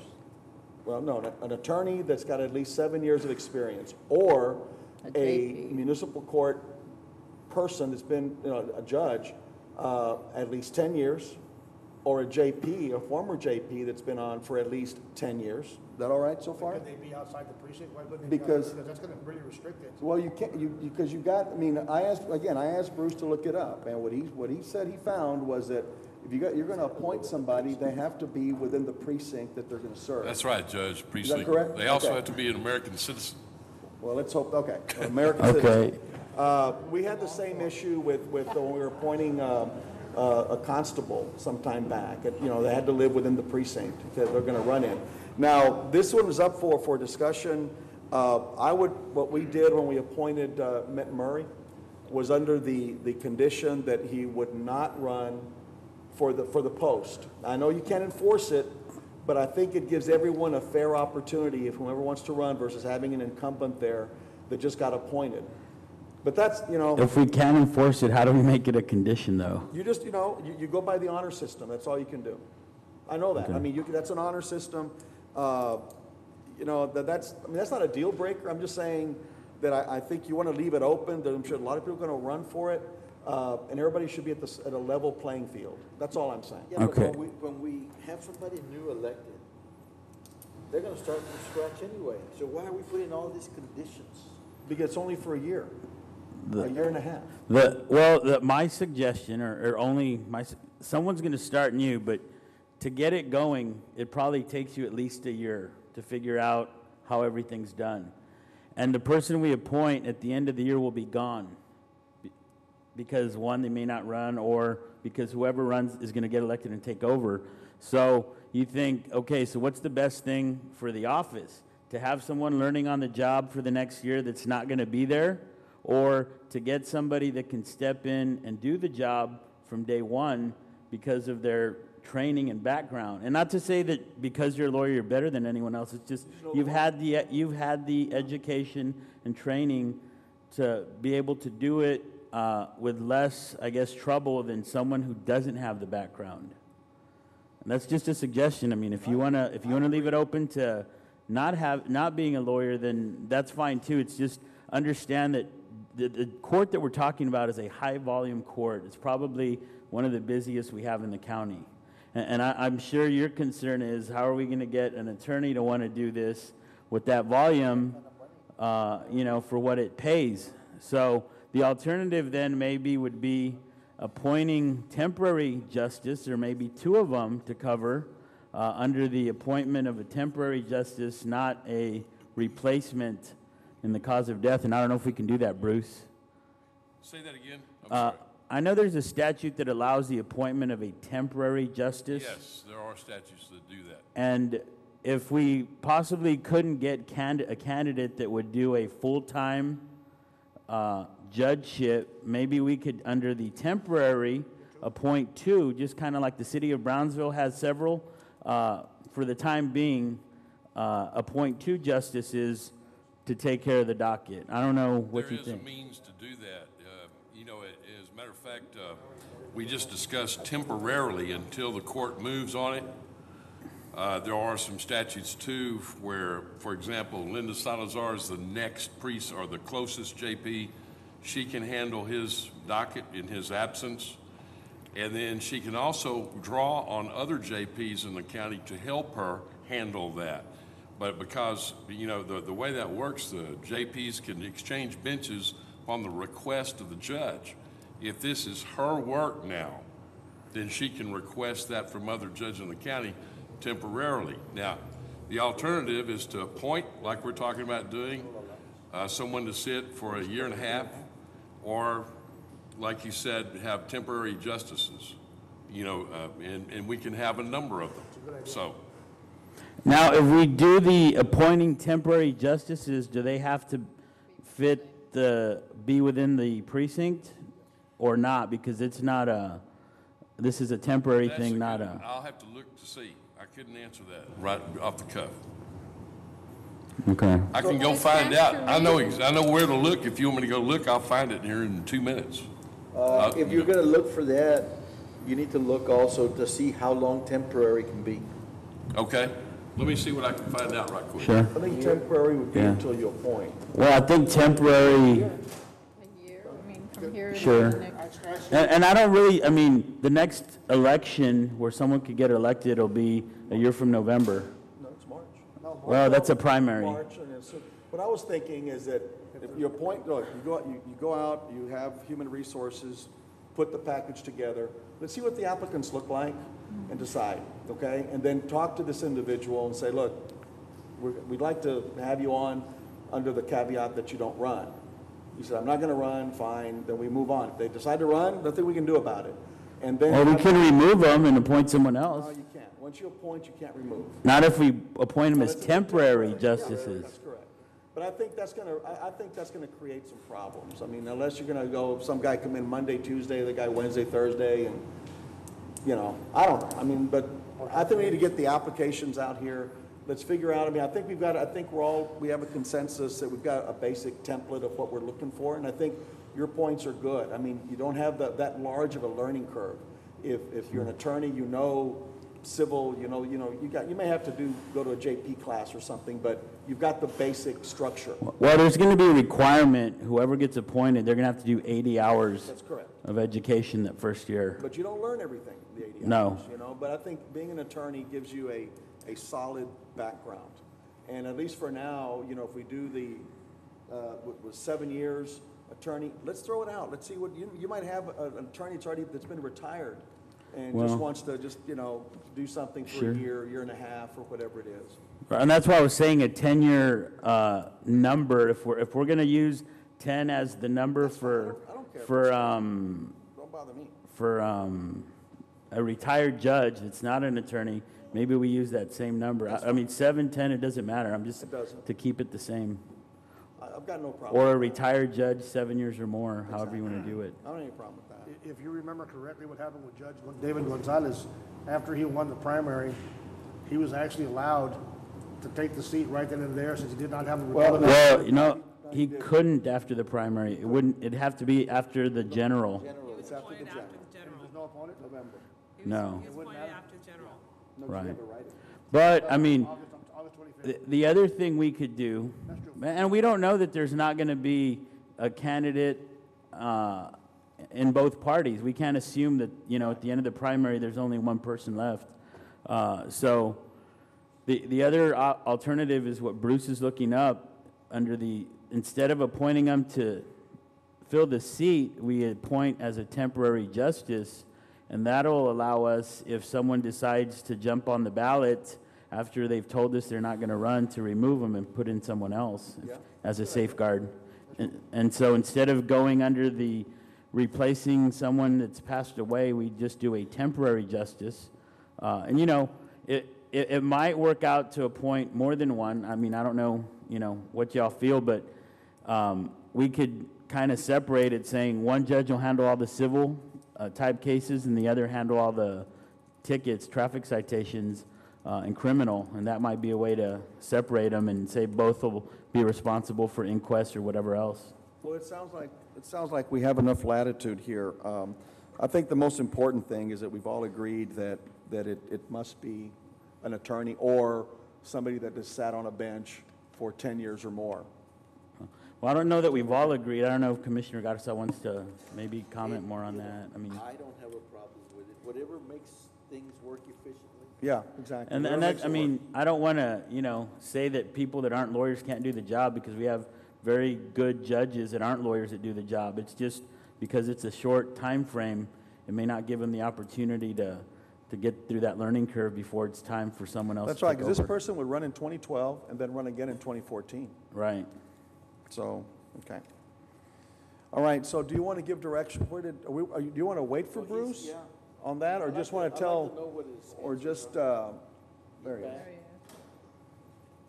We're waiting to see if a temporary justice, identify what temporary means, and if the temporary justice has to live in the district or in the precinct.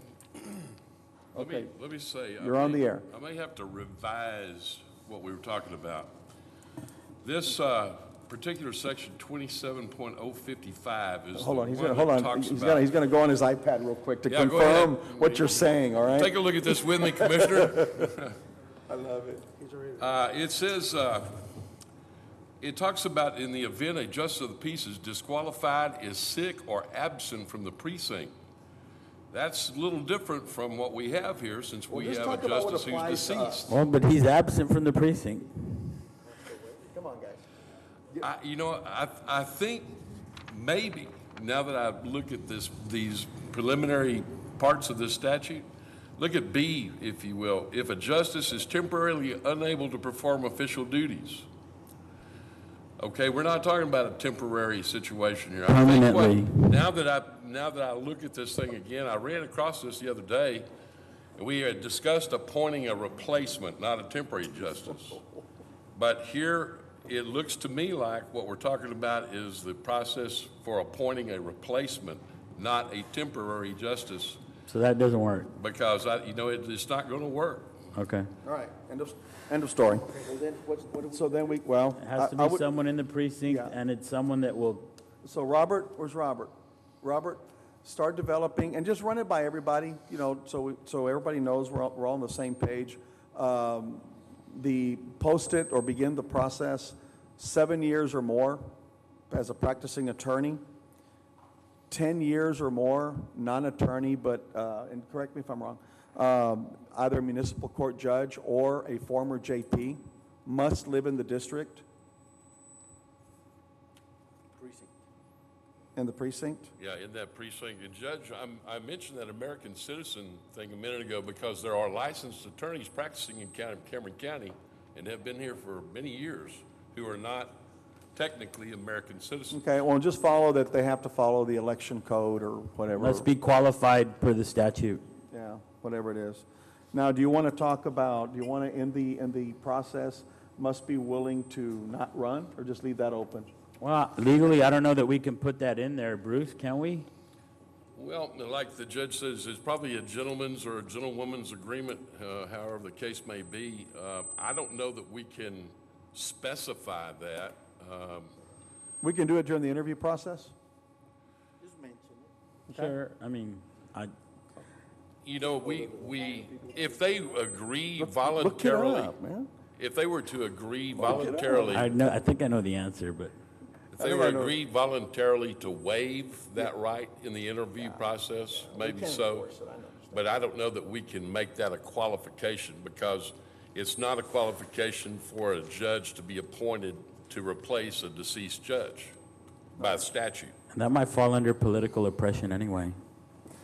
Well, Met Murray was kind I enough don't wanna- to acquiesce to that. He was okay. So, okay, you got your marching orders to do that? And then as soon as you have your deal, send it to everybody so they can look at it, make sure we're okay?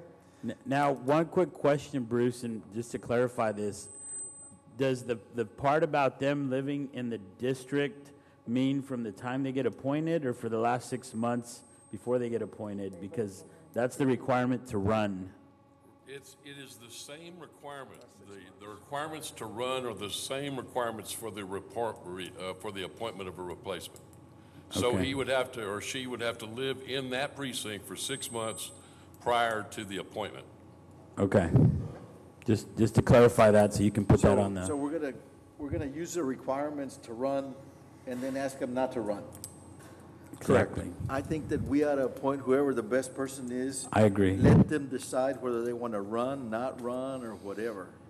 I would not even go there personally. Well, I will go there, but maybe not in the application, but during the interview, I'll mention that, because I just think would it's not publicly fair. state that It doesn't matter to me.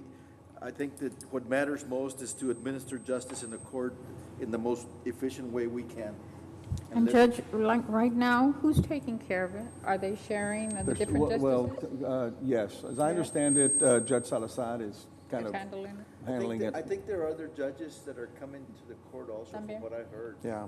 Yeah, Judge Ochoa's been over there to help, and Judge Garza. Yeah, they're all chipping in. I mean, when Judge Salazar was out for a while, we all helped out, and even Judge Flores right now in Riondo, he's out. He had open heart surgery, and he's out on leave. And I know Judge Adam Gonzalez was over there this week hearing cases for him. So they help each other out. Any questions? You're good? Okay, I had a motion by Commissioner Hernandez to approve the application process and the criteria to be used as discussed. Do I have a second? Second. By Commissioner Gatz. Any further discussion? All those in favor, signify by saying aye. Aye. Any opposed? Item carries. Okay, let's go back to the regular agenda. Budget amendments, line item transfers, and/or salary schedules. I'm going to have to leave. We've got a commitment. I'm going to have to go take over. Where are we? Item 4A. Judge, Commissioners, No, 4? you have the budget amendment placed in front of you. Page 1 and page 2, they are, page 1 are just operational budget amendments for emergency management, JP1, and the DA's office. Page 2 is for road and bridge. It's only $1,000 that's being requested, that's being reallocated. On page 2, you also see a budget amendment for the juvenile program called the Bridge Grant. And on that one, donations is being increased up to $119,550, and the budget is being set up for equipment, office supplies, building maintenance, equipment maintenance, and miscellaneous and communications. They have already received those donations, so the funding is already there for that. Okay. You will also see salary schedules. You have for the pretrial diversion for the DA's office. It is just a reallocation of salaries of supplements that are being moved around. You will also have a salary schedule for... Is that for all those positions listed? The positions that are affected in that salary schedule are slot number 23 and slot number 36. The bolded ones? The bolded ones, Okay, yes. the ones that Those are the only ones. The double listed. Yes, those are the only ones that are affected. Okay. The next salary schedule that you have is for Operation Border Star. That is a grant that the court accepted at the previous meeting, and that grant started February 1st of 2011 and expires September of 2011 for your approval. I'd also like to let the court know that we will be sending out the budget documents so that the departments can start working on their budget request for this coming year, for fiscal year 2012. And just to advise the court that we will be sending those packets out. Move to approve. Second. Motion to approve by Commissioner Garza, second by Commissioner Benavides. Any discussion? All those in favor signify by saying aye. Aye. Aye. Commissioner Hernandez abstains. Motion passes. Thank you. Next item. Approval of claims, 4B. I have payroll dated April 29th for $1,687,721.24. Warrants number 256864 through 257498. Warrants number 257510 through 257637. Warrants number 257639 through 257644. I have Caremark claims for $337,351.71. I'd also like to read in two voids, which are warrants number 257329 and 257142. I would also like to ask the court to approve the reissuance of a replacement for warrant number 257142. We should be able to run that replacement by tomorrow, and I'd like the court to approve that release as well. Do you recommend the approval? Yes. I have a question on a couple of claims. more out of curiosity than a question. Okay. On the check register run on 425, claim number 25759. 257 59. 590? No, 25759? yeah, 257259. 259, okay. 257259.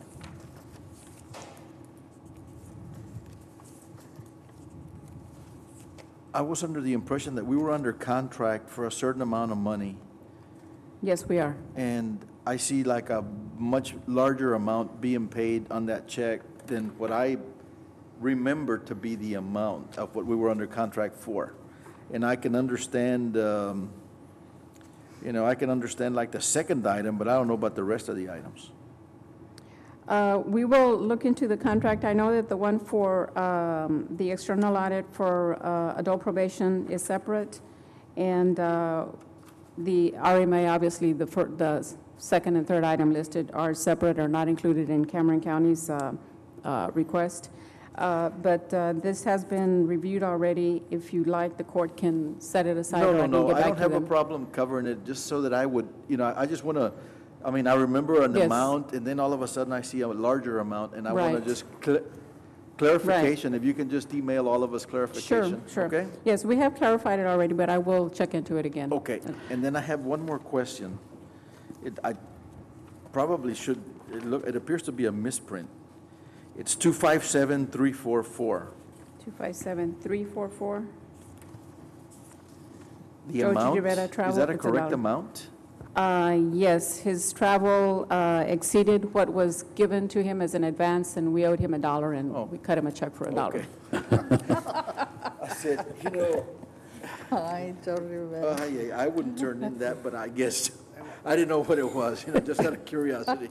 That is correct. Okay. Well, and he turned in whatever he's supposed to, and then you figured out we owed him $1, so it's our job to Well, give him the dollar. The dollar was claimed, so we Okay. paid I him just $1. didn't want to shortchange Joe, okay? I thought You that thought all we were like- paying him was $1? I thought it was like 100 and we were getting him $1, okay? No, it's the balance that he's claiming, that Not he a problem. reported, and it's legit. Yeah, I'm sure. While we're back to the one that Commissioner Garza mentioned, I noticed on there's 2 payments for the RMA. Are we still approving claims for RMA? Weren't we going to try to separate that? Because I don't know that we as a Commissioners Court have authority or duty or even should be approving claims for RMA. The RMA board has not moved yet on awarding the depository contract themselves. Maybe Pete has some information on that. The fact that the checks that are issued that are being paid out of the RMA funds are coming to court is just because they get run in through accounts payable, and it has not separated itself from the process of Cameron County. Right, but I mean, do we have an issue with approving claims that aren't county claims? They're RMA claims?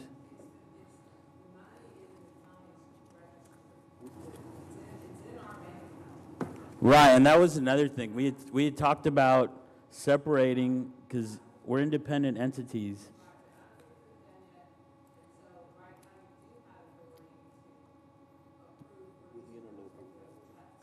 Okay, well, I just want to make sure, because, if we're not supposed to be approving this stuff, I don't want to be Just approving include it stuff. in the explanation. Okay. Thank you. Motion to approve by Commissioner Garza, Second. second by Commissioner Benavides. Any discussion? All in favor signify by saying aye. I will say aye with the exception of warrant number 257631, and I'll be turning the proper paperwork to you on that. I'm going to abstain on that one item.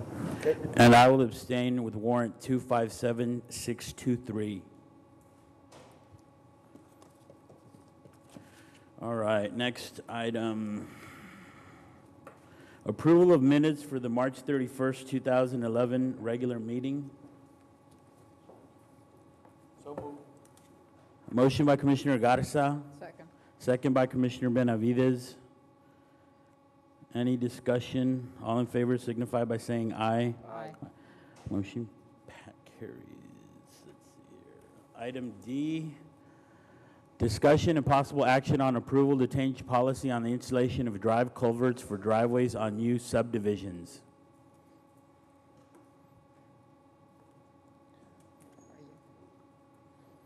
Try to keep it short. Commissioners, Alex is best not some additional information. Last week, we met with Commissioner Garza and his staff, and he asked us to look into the, if any policies, procedures, or associated costs would be for installation of driveway culverts in Cameron County right-of-way, specifically mainly in the new subdivisions that are occurring or will be occurring or approving. We did look at that, and if you look at your packet of information, the only thing that we found that is a policy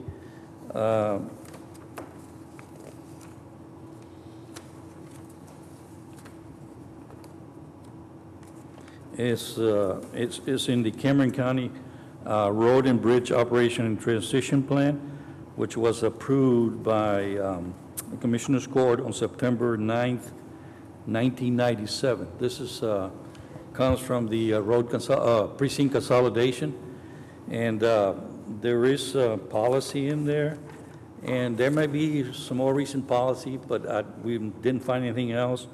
But again, in your packet of information, under Section 11, under culverts, there is specific language on installation of culvert pipes on driveways on county road right-of-way.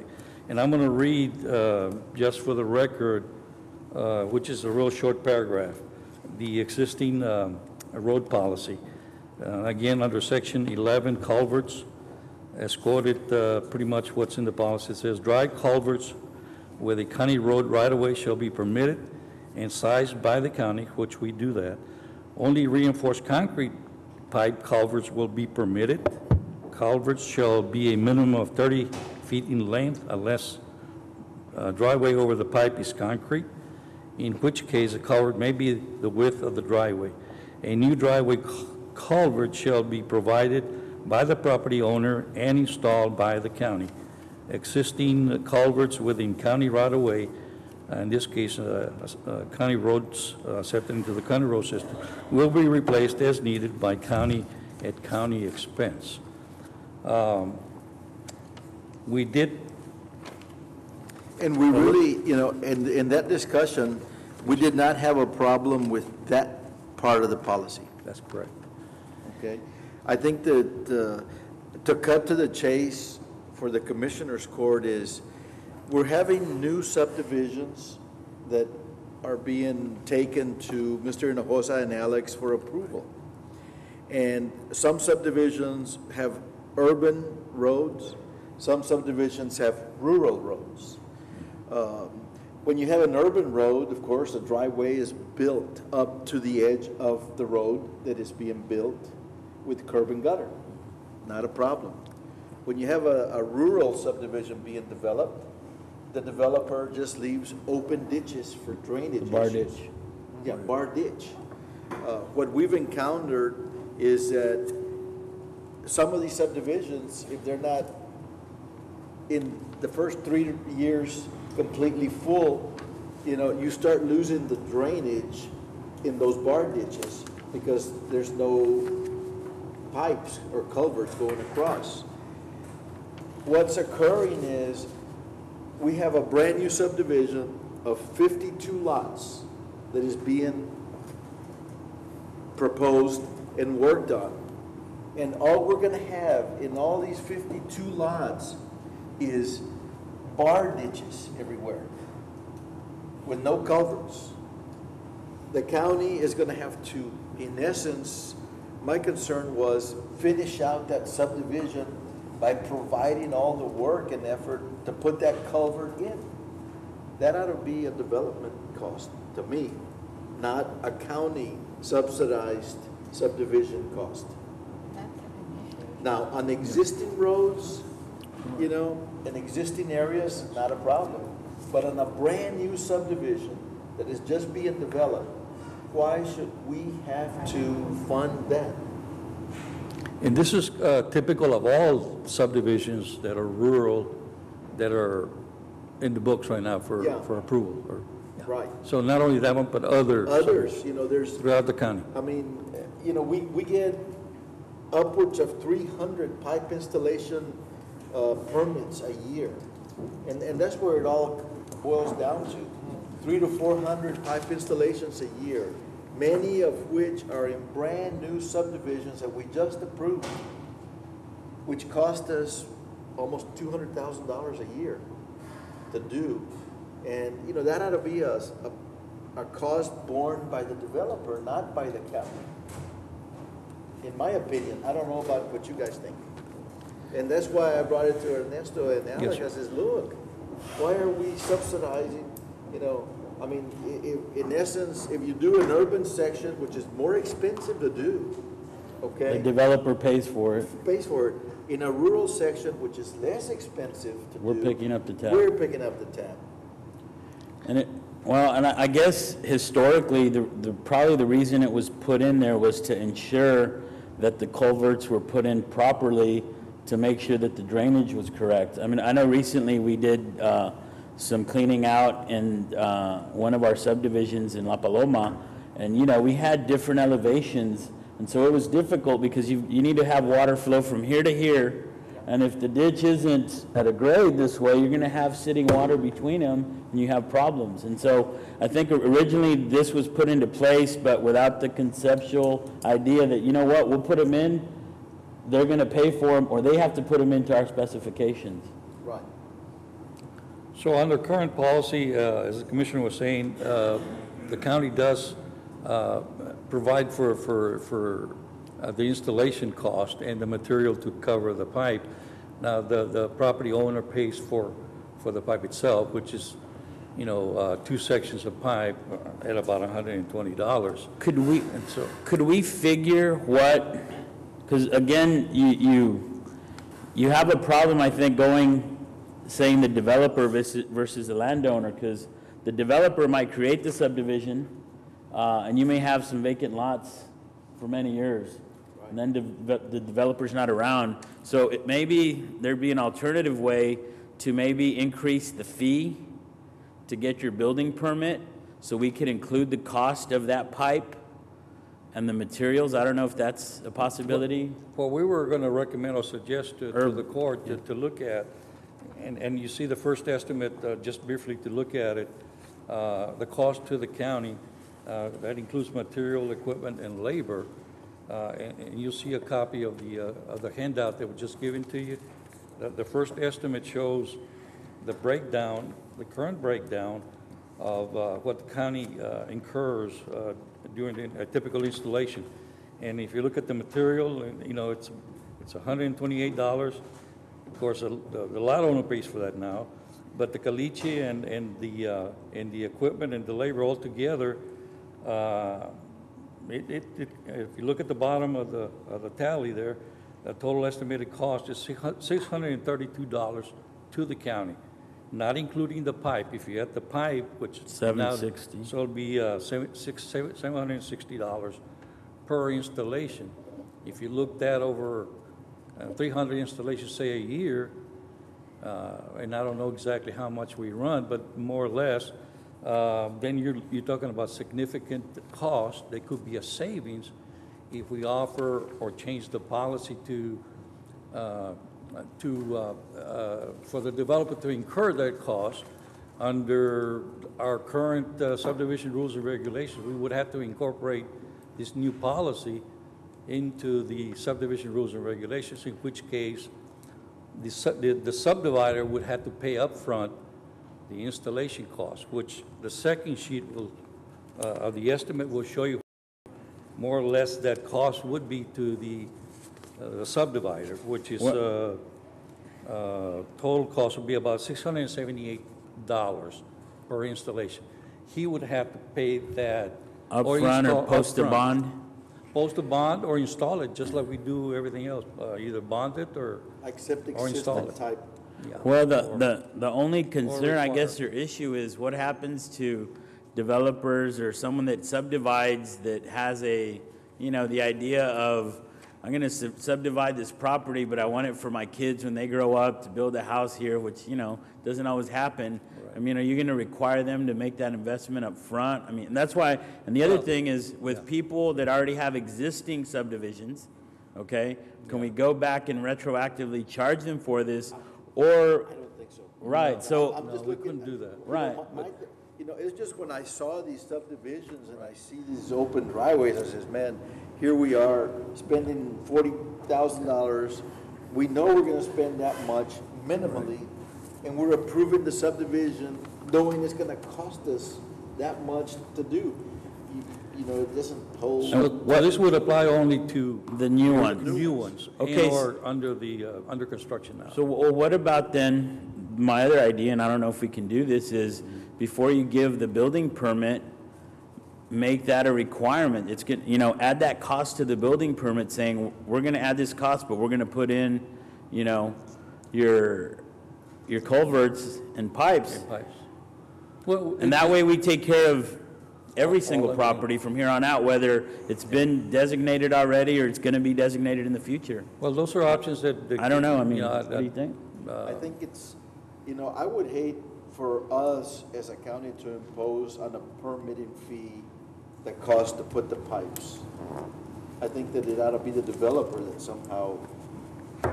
I think the easiest way would be to incorporate this new, the proposed policy and incorporate it into the Cameron County subdivision rules and regulations. And that would be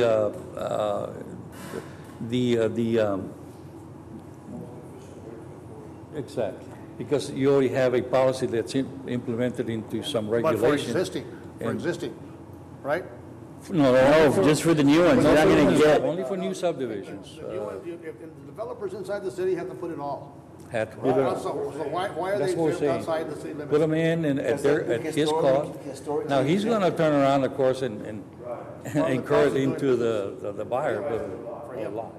Yeah. Right, all you're so, doing I mean, is- ultimately, if it's gonna go to the landowner, whoever buys it, what would be the difference in, I mean, because if you think about it, some of these developers in rural areas will put the cost in, add it to the interest, and charge them over the next 20 years. And a driveway that would have cost $700 ends up costing them $3,000 because it took them, you know, 10 or 15 years to pay it. Sure. And again, that's something that all developers do. I mean, whatever it costs to develop that subdivision, if you add the cost of the new driveway now, it's gonna be, that $750 is gonna be incurred to, or is gonna be passed on to the buyer of the lot, but it'll be over a period of, say, 10 years, whatever his loan is for that Well, particular.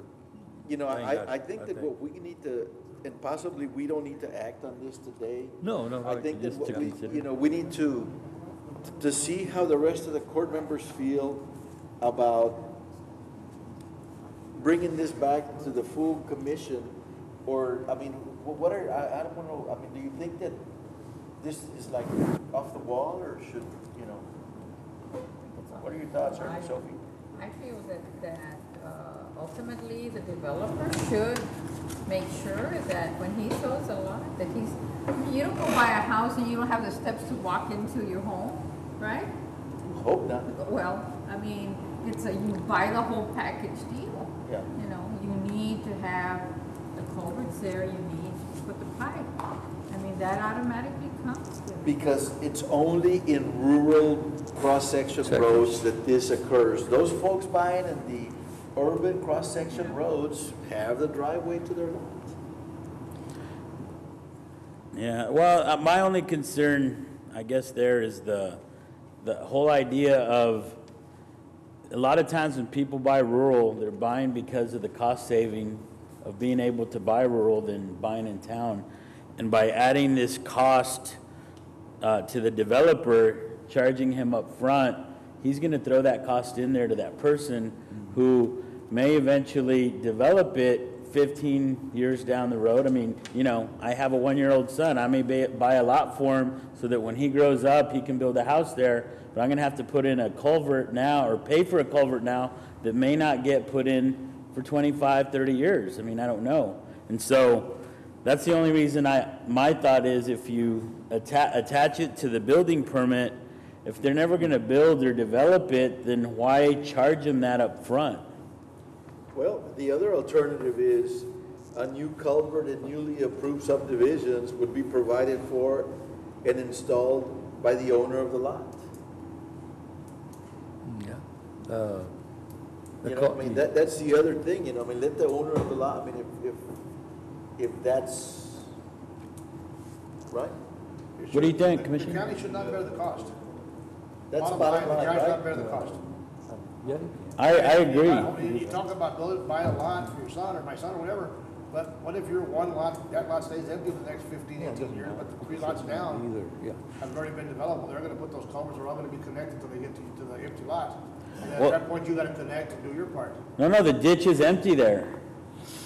Yeah. The ditch will be empty because there's no driveway. Yeah, the only time the driveway comes into play is when you you're start going to build a developing. house or the, yeah. Right, and that's what I'm saying. I mean, you're going to have a lot here for 20 years. We're going to have to build a culvert or pay for it up front, but that lot may never get developed for 15 or 20 years, and the developer is going to charge the buyer up front on something that he may not develop. It's kind of thinking about the septic rules. It's kind of the same thing. Right now, what do we allow him, or what does the law require him to do? Post a bond, right? How much longer, how many more years are we gonna allow open barrel ditches? That's always been the way it's been done. I think we need to see what other counties are doing. I wouldn't say no right away.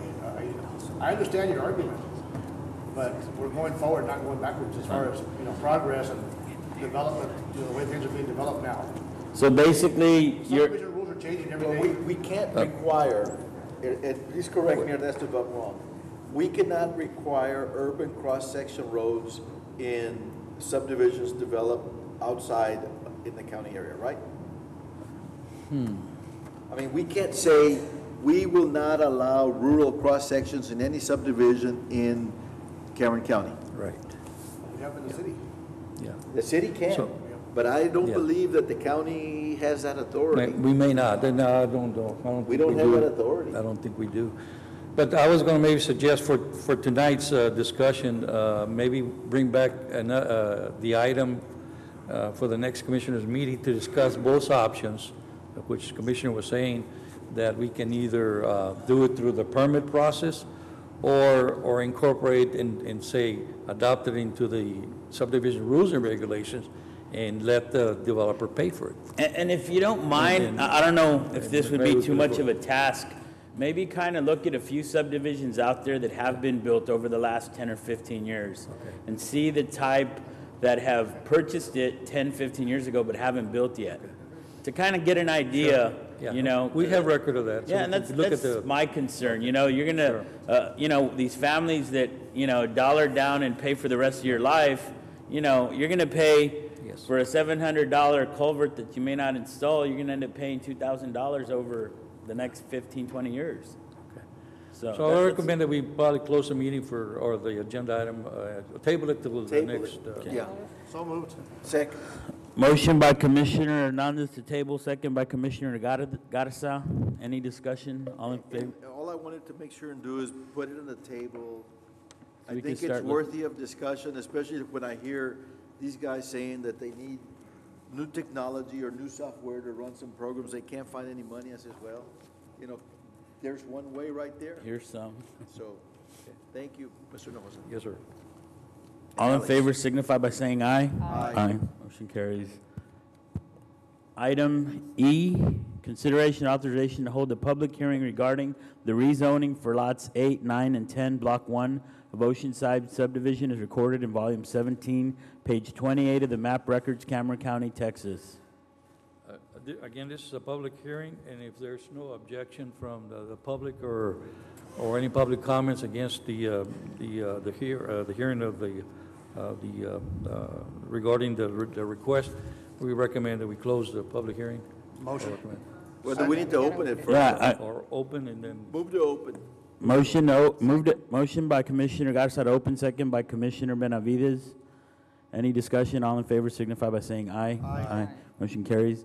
Is there anyone that has any comment on this item that would oppose the rezoning of lots 8, 9, and 10, Block 1 of Oceanside subdivision is recorded in volume 17, page 28 of map records, Cameron County, Texas.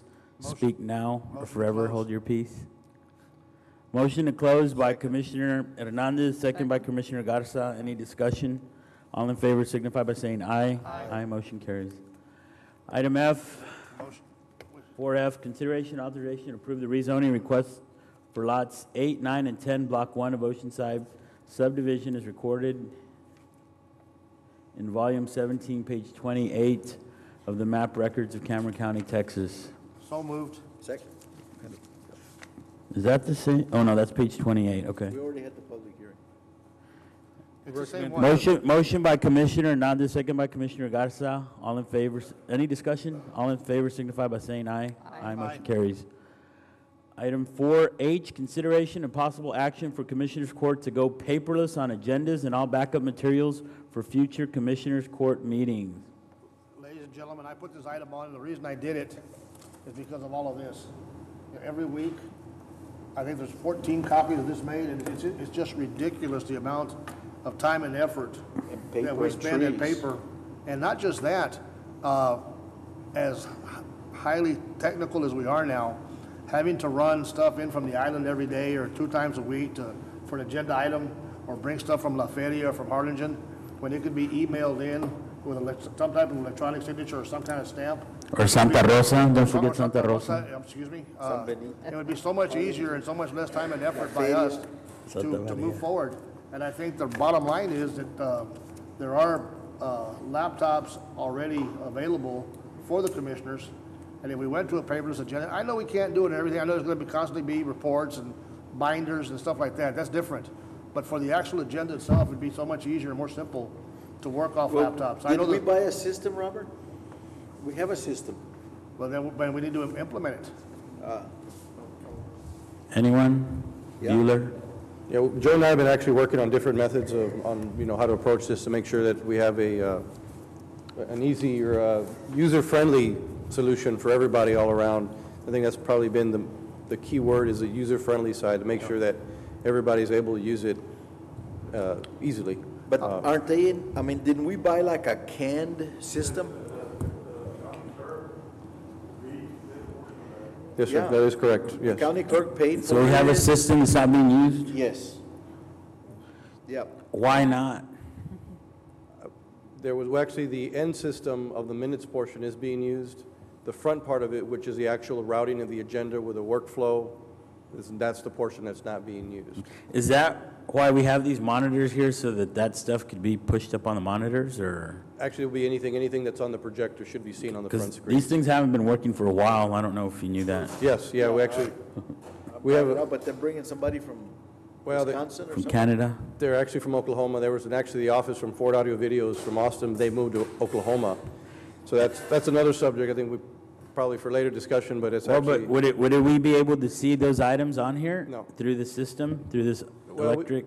We could set it up in a way that we would have to create in other words, use those as actual terminals versus actual just monitors. Maybe just plug it into the computer. Because we could have someone controlling, and all of us can see on that monitor the next item or whatever backup, right? That's a possibility. But we bought a system. We have a system. Yes. It's just not implemented. Correct. How Can long we ago did implement that it? happen? At least 2 years.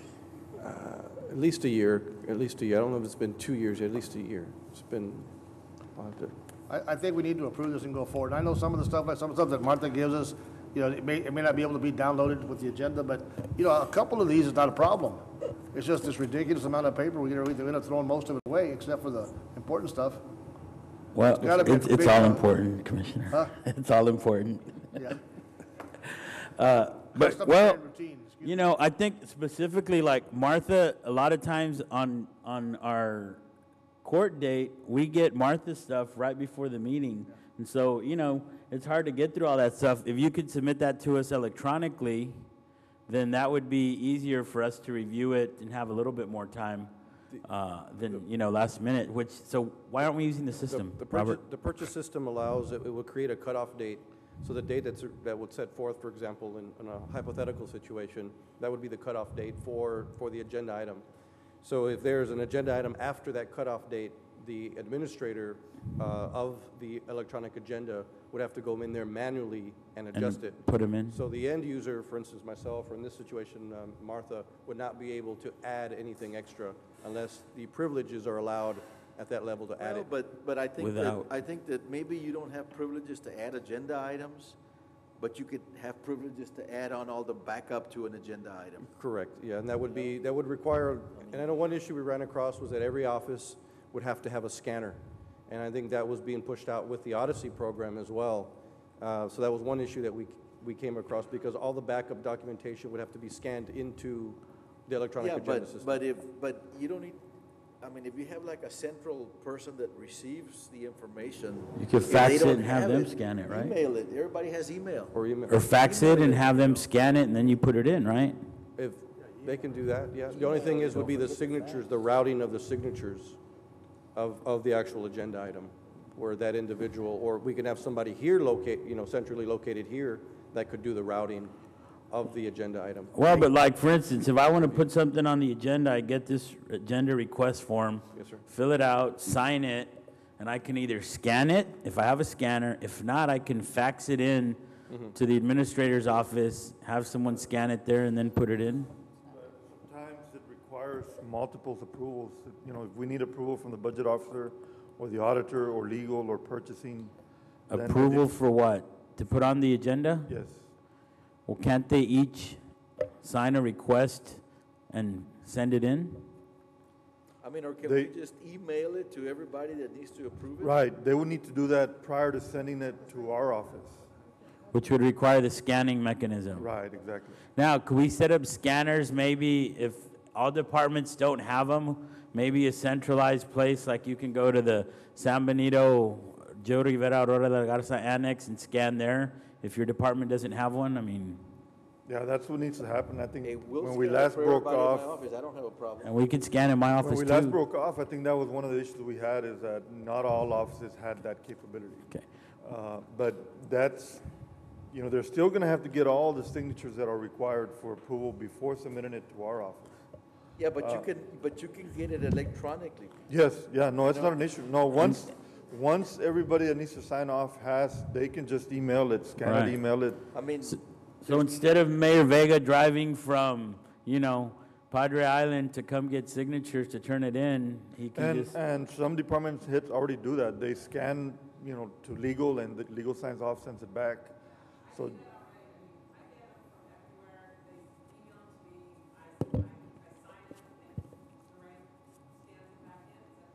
So it's already being done, it's not a problem? But, okay. yeah, we will need to have the court pass a policy, because I know what's going to happen, and it happens today. They'll just send it to my office without any approvals, and then we're stuck having to take it to 4 or 5 different offices to get it signed off. So require them to get it approved before it gets on the agenda. We'll develop a policy that the court will approve, you know, to go paperless, because otherwise, I know we're going to have several department heads that are going to resist that and not going to want to do that. just put a policy in place. Okay, now, so we have some system, but Joe's back there, and I think we need to hear from Joe to find out electronically the feasibility of this or how he's going to make it happen. Commissioner, the best way to do it would be converting to a PDF. That'd be the least amount of impact. It'd be a smaller file, something easily be sent over email, and that'd be the easiest concept to get it done. Once it's in PDF format, it can be easily distributed. Okay, and so you put it in a PDF file, and then we can pull it up on a laptop? Yes. Email it, and that's it. Okay. Yes, correct. So on the technological side, as far as you're concerned, we don't have a problem getting this done? No, sir. Do we have any offices that put items on the agenda that do not have access to the internet? To the internet? Yes. No, sir. Every department, at least one person in every department has access to the county and the internet. Okay. To the county, I'm talking about the county email system. The county infrastructure, yes, sir. Yeah. So that being the case, every individual can use the county web server to send in electronically to whatever department needs to sign off on any item. Yes, sir. The email system can be approached from every department, yes. Okay. Just like Dilbia described. Yes, sir. So I guess the only question, and scanners aren't that expensive. Can you find out, Robert, who doesn't have a scanner or where there's not a scanner that we may need to consider getting equipment, or Joe, I don't know.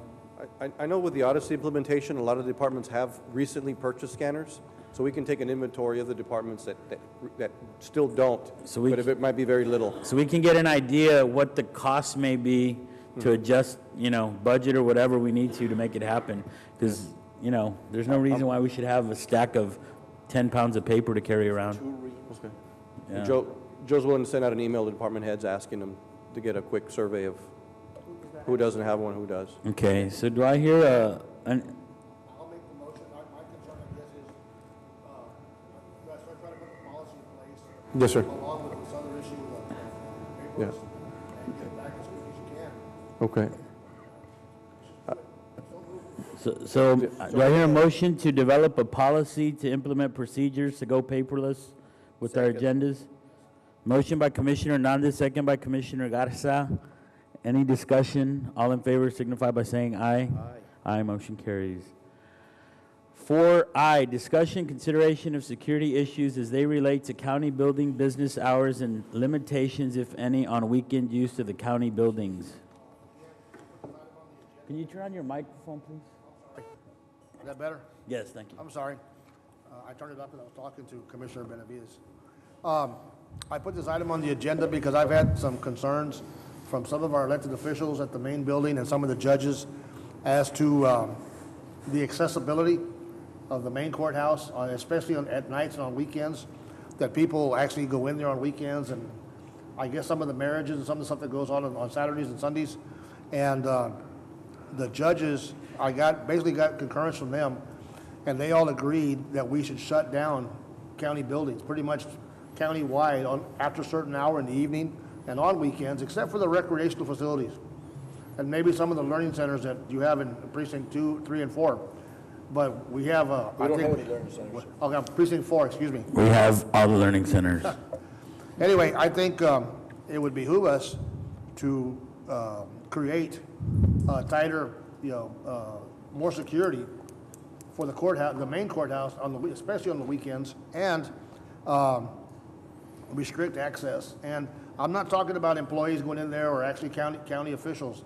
They have access anytime they want, but maybe even going further down the road, develop some kind of card system where people know, everybody would know who and when everybody goes in and out of our county facilities. Well, Mr. Shears is here, and maybe he can tell us about, there is a card system in place, right, Raymond?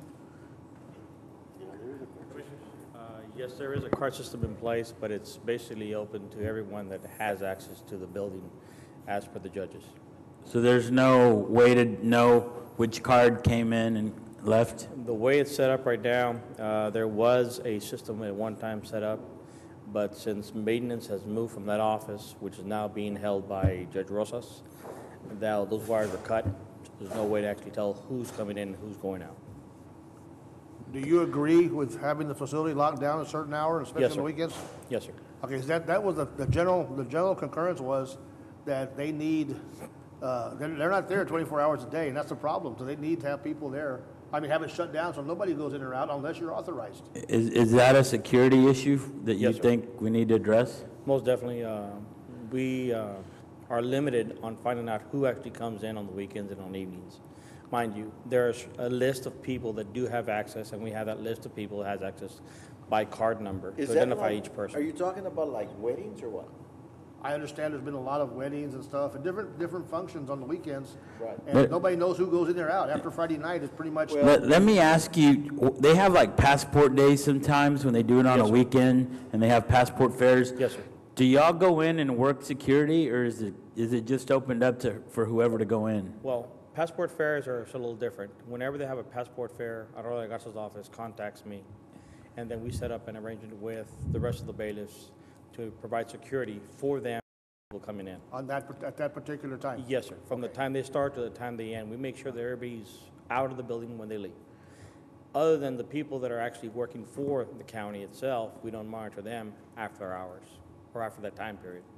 But if there's any other functions that occur at the courthouse, weddings, whatever you want to call it, and they don't notify us, because 99% of the time we're not notified of any other functions that are happening, and there are things happening throughout the day, throughout the weekends, and so on and so forth. So, yeah, we are not notified of certain things, and we have a very hard time controlling the security aspect in reference to our job to protect the judges and everyone down to the smallest child. What other types of functions are you talking about, other than the passport fairs? Well, for instance, weddings, maybe some kind of get-togethers. We have walked in, including Judge Murray has walked in one time, where we found rose petals in the back hallway where the judges enter. You Scattered found around what? the floor. Rose petals. So that's... In the back secured area? Yes, sir. Okay. So all the way into the central jury room, which it sort of puts us in a very bad light. Okay. So your recommendation would be in the judicial building after hours, when security is no longer there, to not allow any unauthorized entry? Basically, that should be the common practice. If you have authorization to be in the building when we issue a card, a pass card, or a key card, then you're allowed to be there. Now, mind you, if you bring your family, you're there as your family, with your family, and so on and so forth. But I'm talking about if you're having a function, a wedding, or some kind of get-together at the courthouse, there should be some kind of inspection before they walk into the courthouse for security issues. We don't want to have somebody bringing a weapon into the courthouse, hide it somewhere, just because they're having some kind of function for future use for somebody else. That would endanger everybody. We've had these discussions before, but, you know, no action has ever occurred. You know, we have not had a majority of the court wanting to move forward on. I wasn't aware, because I wasn't here, but Yeah. I think it's important, and this, you know, I'd like to make a motion that I we think do that this. it even compromises, you know, a lot of the records that are stored in that building. You know, here you have, look at the historical, even in this building, the annex in San Diego, the annex in Harlingen. You have a lot of records there and stuff, the municipal court in Los Fresnos. There's all kinds of records there. I don't know where you were in Santa Rosa, but I'm sure there's stuff there that shouldn't be tampered with by anybody but you, when you were judge there. Sure. And we need to set up, you know, basically restrict people from using those facilities on any time. I'm not trying to set the parameters. I think the judicial building, to me, is more critical. Yes, there's no than doubt. any other. There's no doubt. I mean, this one, I don't know if they use it for weddings or not here. I don't know what occurs. Well, But I know Commissioner- that there has been some. Commissioner, just be aware, our main concern is the judges. But No be aware of this, in case you're not aware of this, I want to make sure you understand this. During the week, we have a slew of children at the courthouse, which we have Child Protective Services or Family Protective Services come into the courthouse and have their court settings and so on and so forth. And I would hate to see one of those children get hurt because of somebody's, I guess you could say, bad intention. Yeah, bad intention is a good word. That's an easy, nice way to put it. Mr. Weaver, for as long as all the district judges have been there, I mean, have they never stepped up to try and stop any of this from going on after hours and on weekends? To my knowledge, to be honest with you, I think it's been discussed many times, but I couldn't give you times and dates and who actually discussed it. To my knowledge, I don't recall exactly, but I do believe it's been discussed.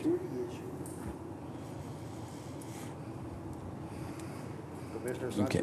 So, well, I can see this, the concerns on the security. The only thing is, if we're going to pass any type of policy, a rule that we're not gonna let people in there on the weekends, then do we need to leave it open? Or, because when you do have a passport fair, or you do have elected officials getting sworn in or whatever, I mean, there's been different events when after hours there's need to use the building. Are we gonna make it to where they have to come and petition the Commissioners Court for approval? Is that how you wanna do it? Or? Why couldn't you say in the motion, except when you have official functions? Because a passport fair would be considered an official function of Aurora's office. Well, not technically. I think she does it as a service. Yeah, but still It's not a requirement for her to do it. But I mean, and I'm just saying, I mean, we're gonna put a policy in place. Let's make sure we do it, that we're not gonna tie our hands in other ways. Do we have any public hearings over there? Yeah, we've had like the Shrimp Association. Or the and we've Democratic had, like, Party. You know, parties. Elections, But those as long type of as things? as long as it's something that is approved by the. Because of, You at the have courthouse. people there, right? You're there? At that time, Pardon? you'll have people there. Yes, sir. I make Yeah, sure so I put that's- people that's- there. It's when we're not notified of this little incidents that it causes problems. Or it could cause problems. Well, let me ask you something. Does this building have full-time 24-hour security all the time, even weekends? Supposed to. And we were protecting it because of The his- tagging and vandalism, you know, because of the historical issues. I think, Okay. Commissioner, the guys that handle this building also make a tour periodically of the other courthouse, if I understand the way they work right. The exterior. Just the exterior, They yeah. go with a gator out there and do a patrol on the outside. Yeah. Well, maybe we could just limit all access if we know there's a 24-hour security, and if one of the judges needs to get in or whatever, they contact that security person that's here 24 to let them in. I mean, because how are we going to put a policy in place and really enforce it if everybody has a No, but if code they're a key? county employee that is employed and works in those offices, because I know there's folks like in the DA's office that sometimes work till late or night at night. Weekend work, okay. They So, have so our policy is just Public access. any general public, non-county employee, you know, because you mentioned something about their family member, you know. Well, you have your son with you, it's a 5-year-old boy, you're not gonna leave him at home by Right. themselves. No, I understand. And there's been occasion where I went with my brother because he needed to pick up a robe or a document, and he went in, and, you know, I went in with him, and so. I don't mean, see a problem with that. I can understand. So, but if we're going to put a policy in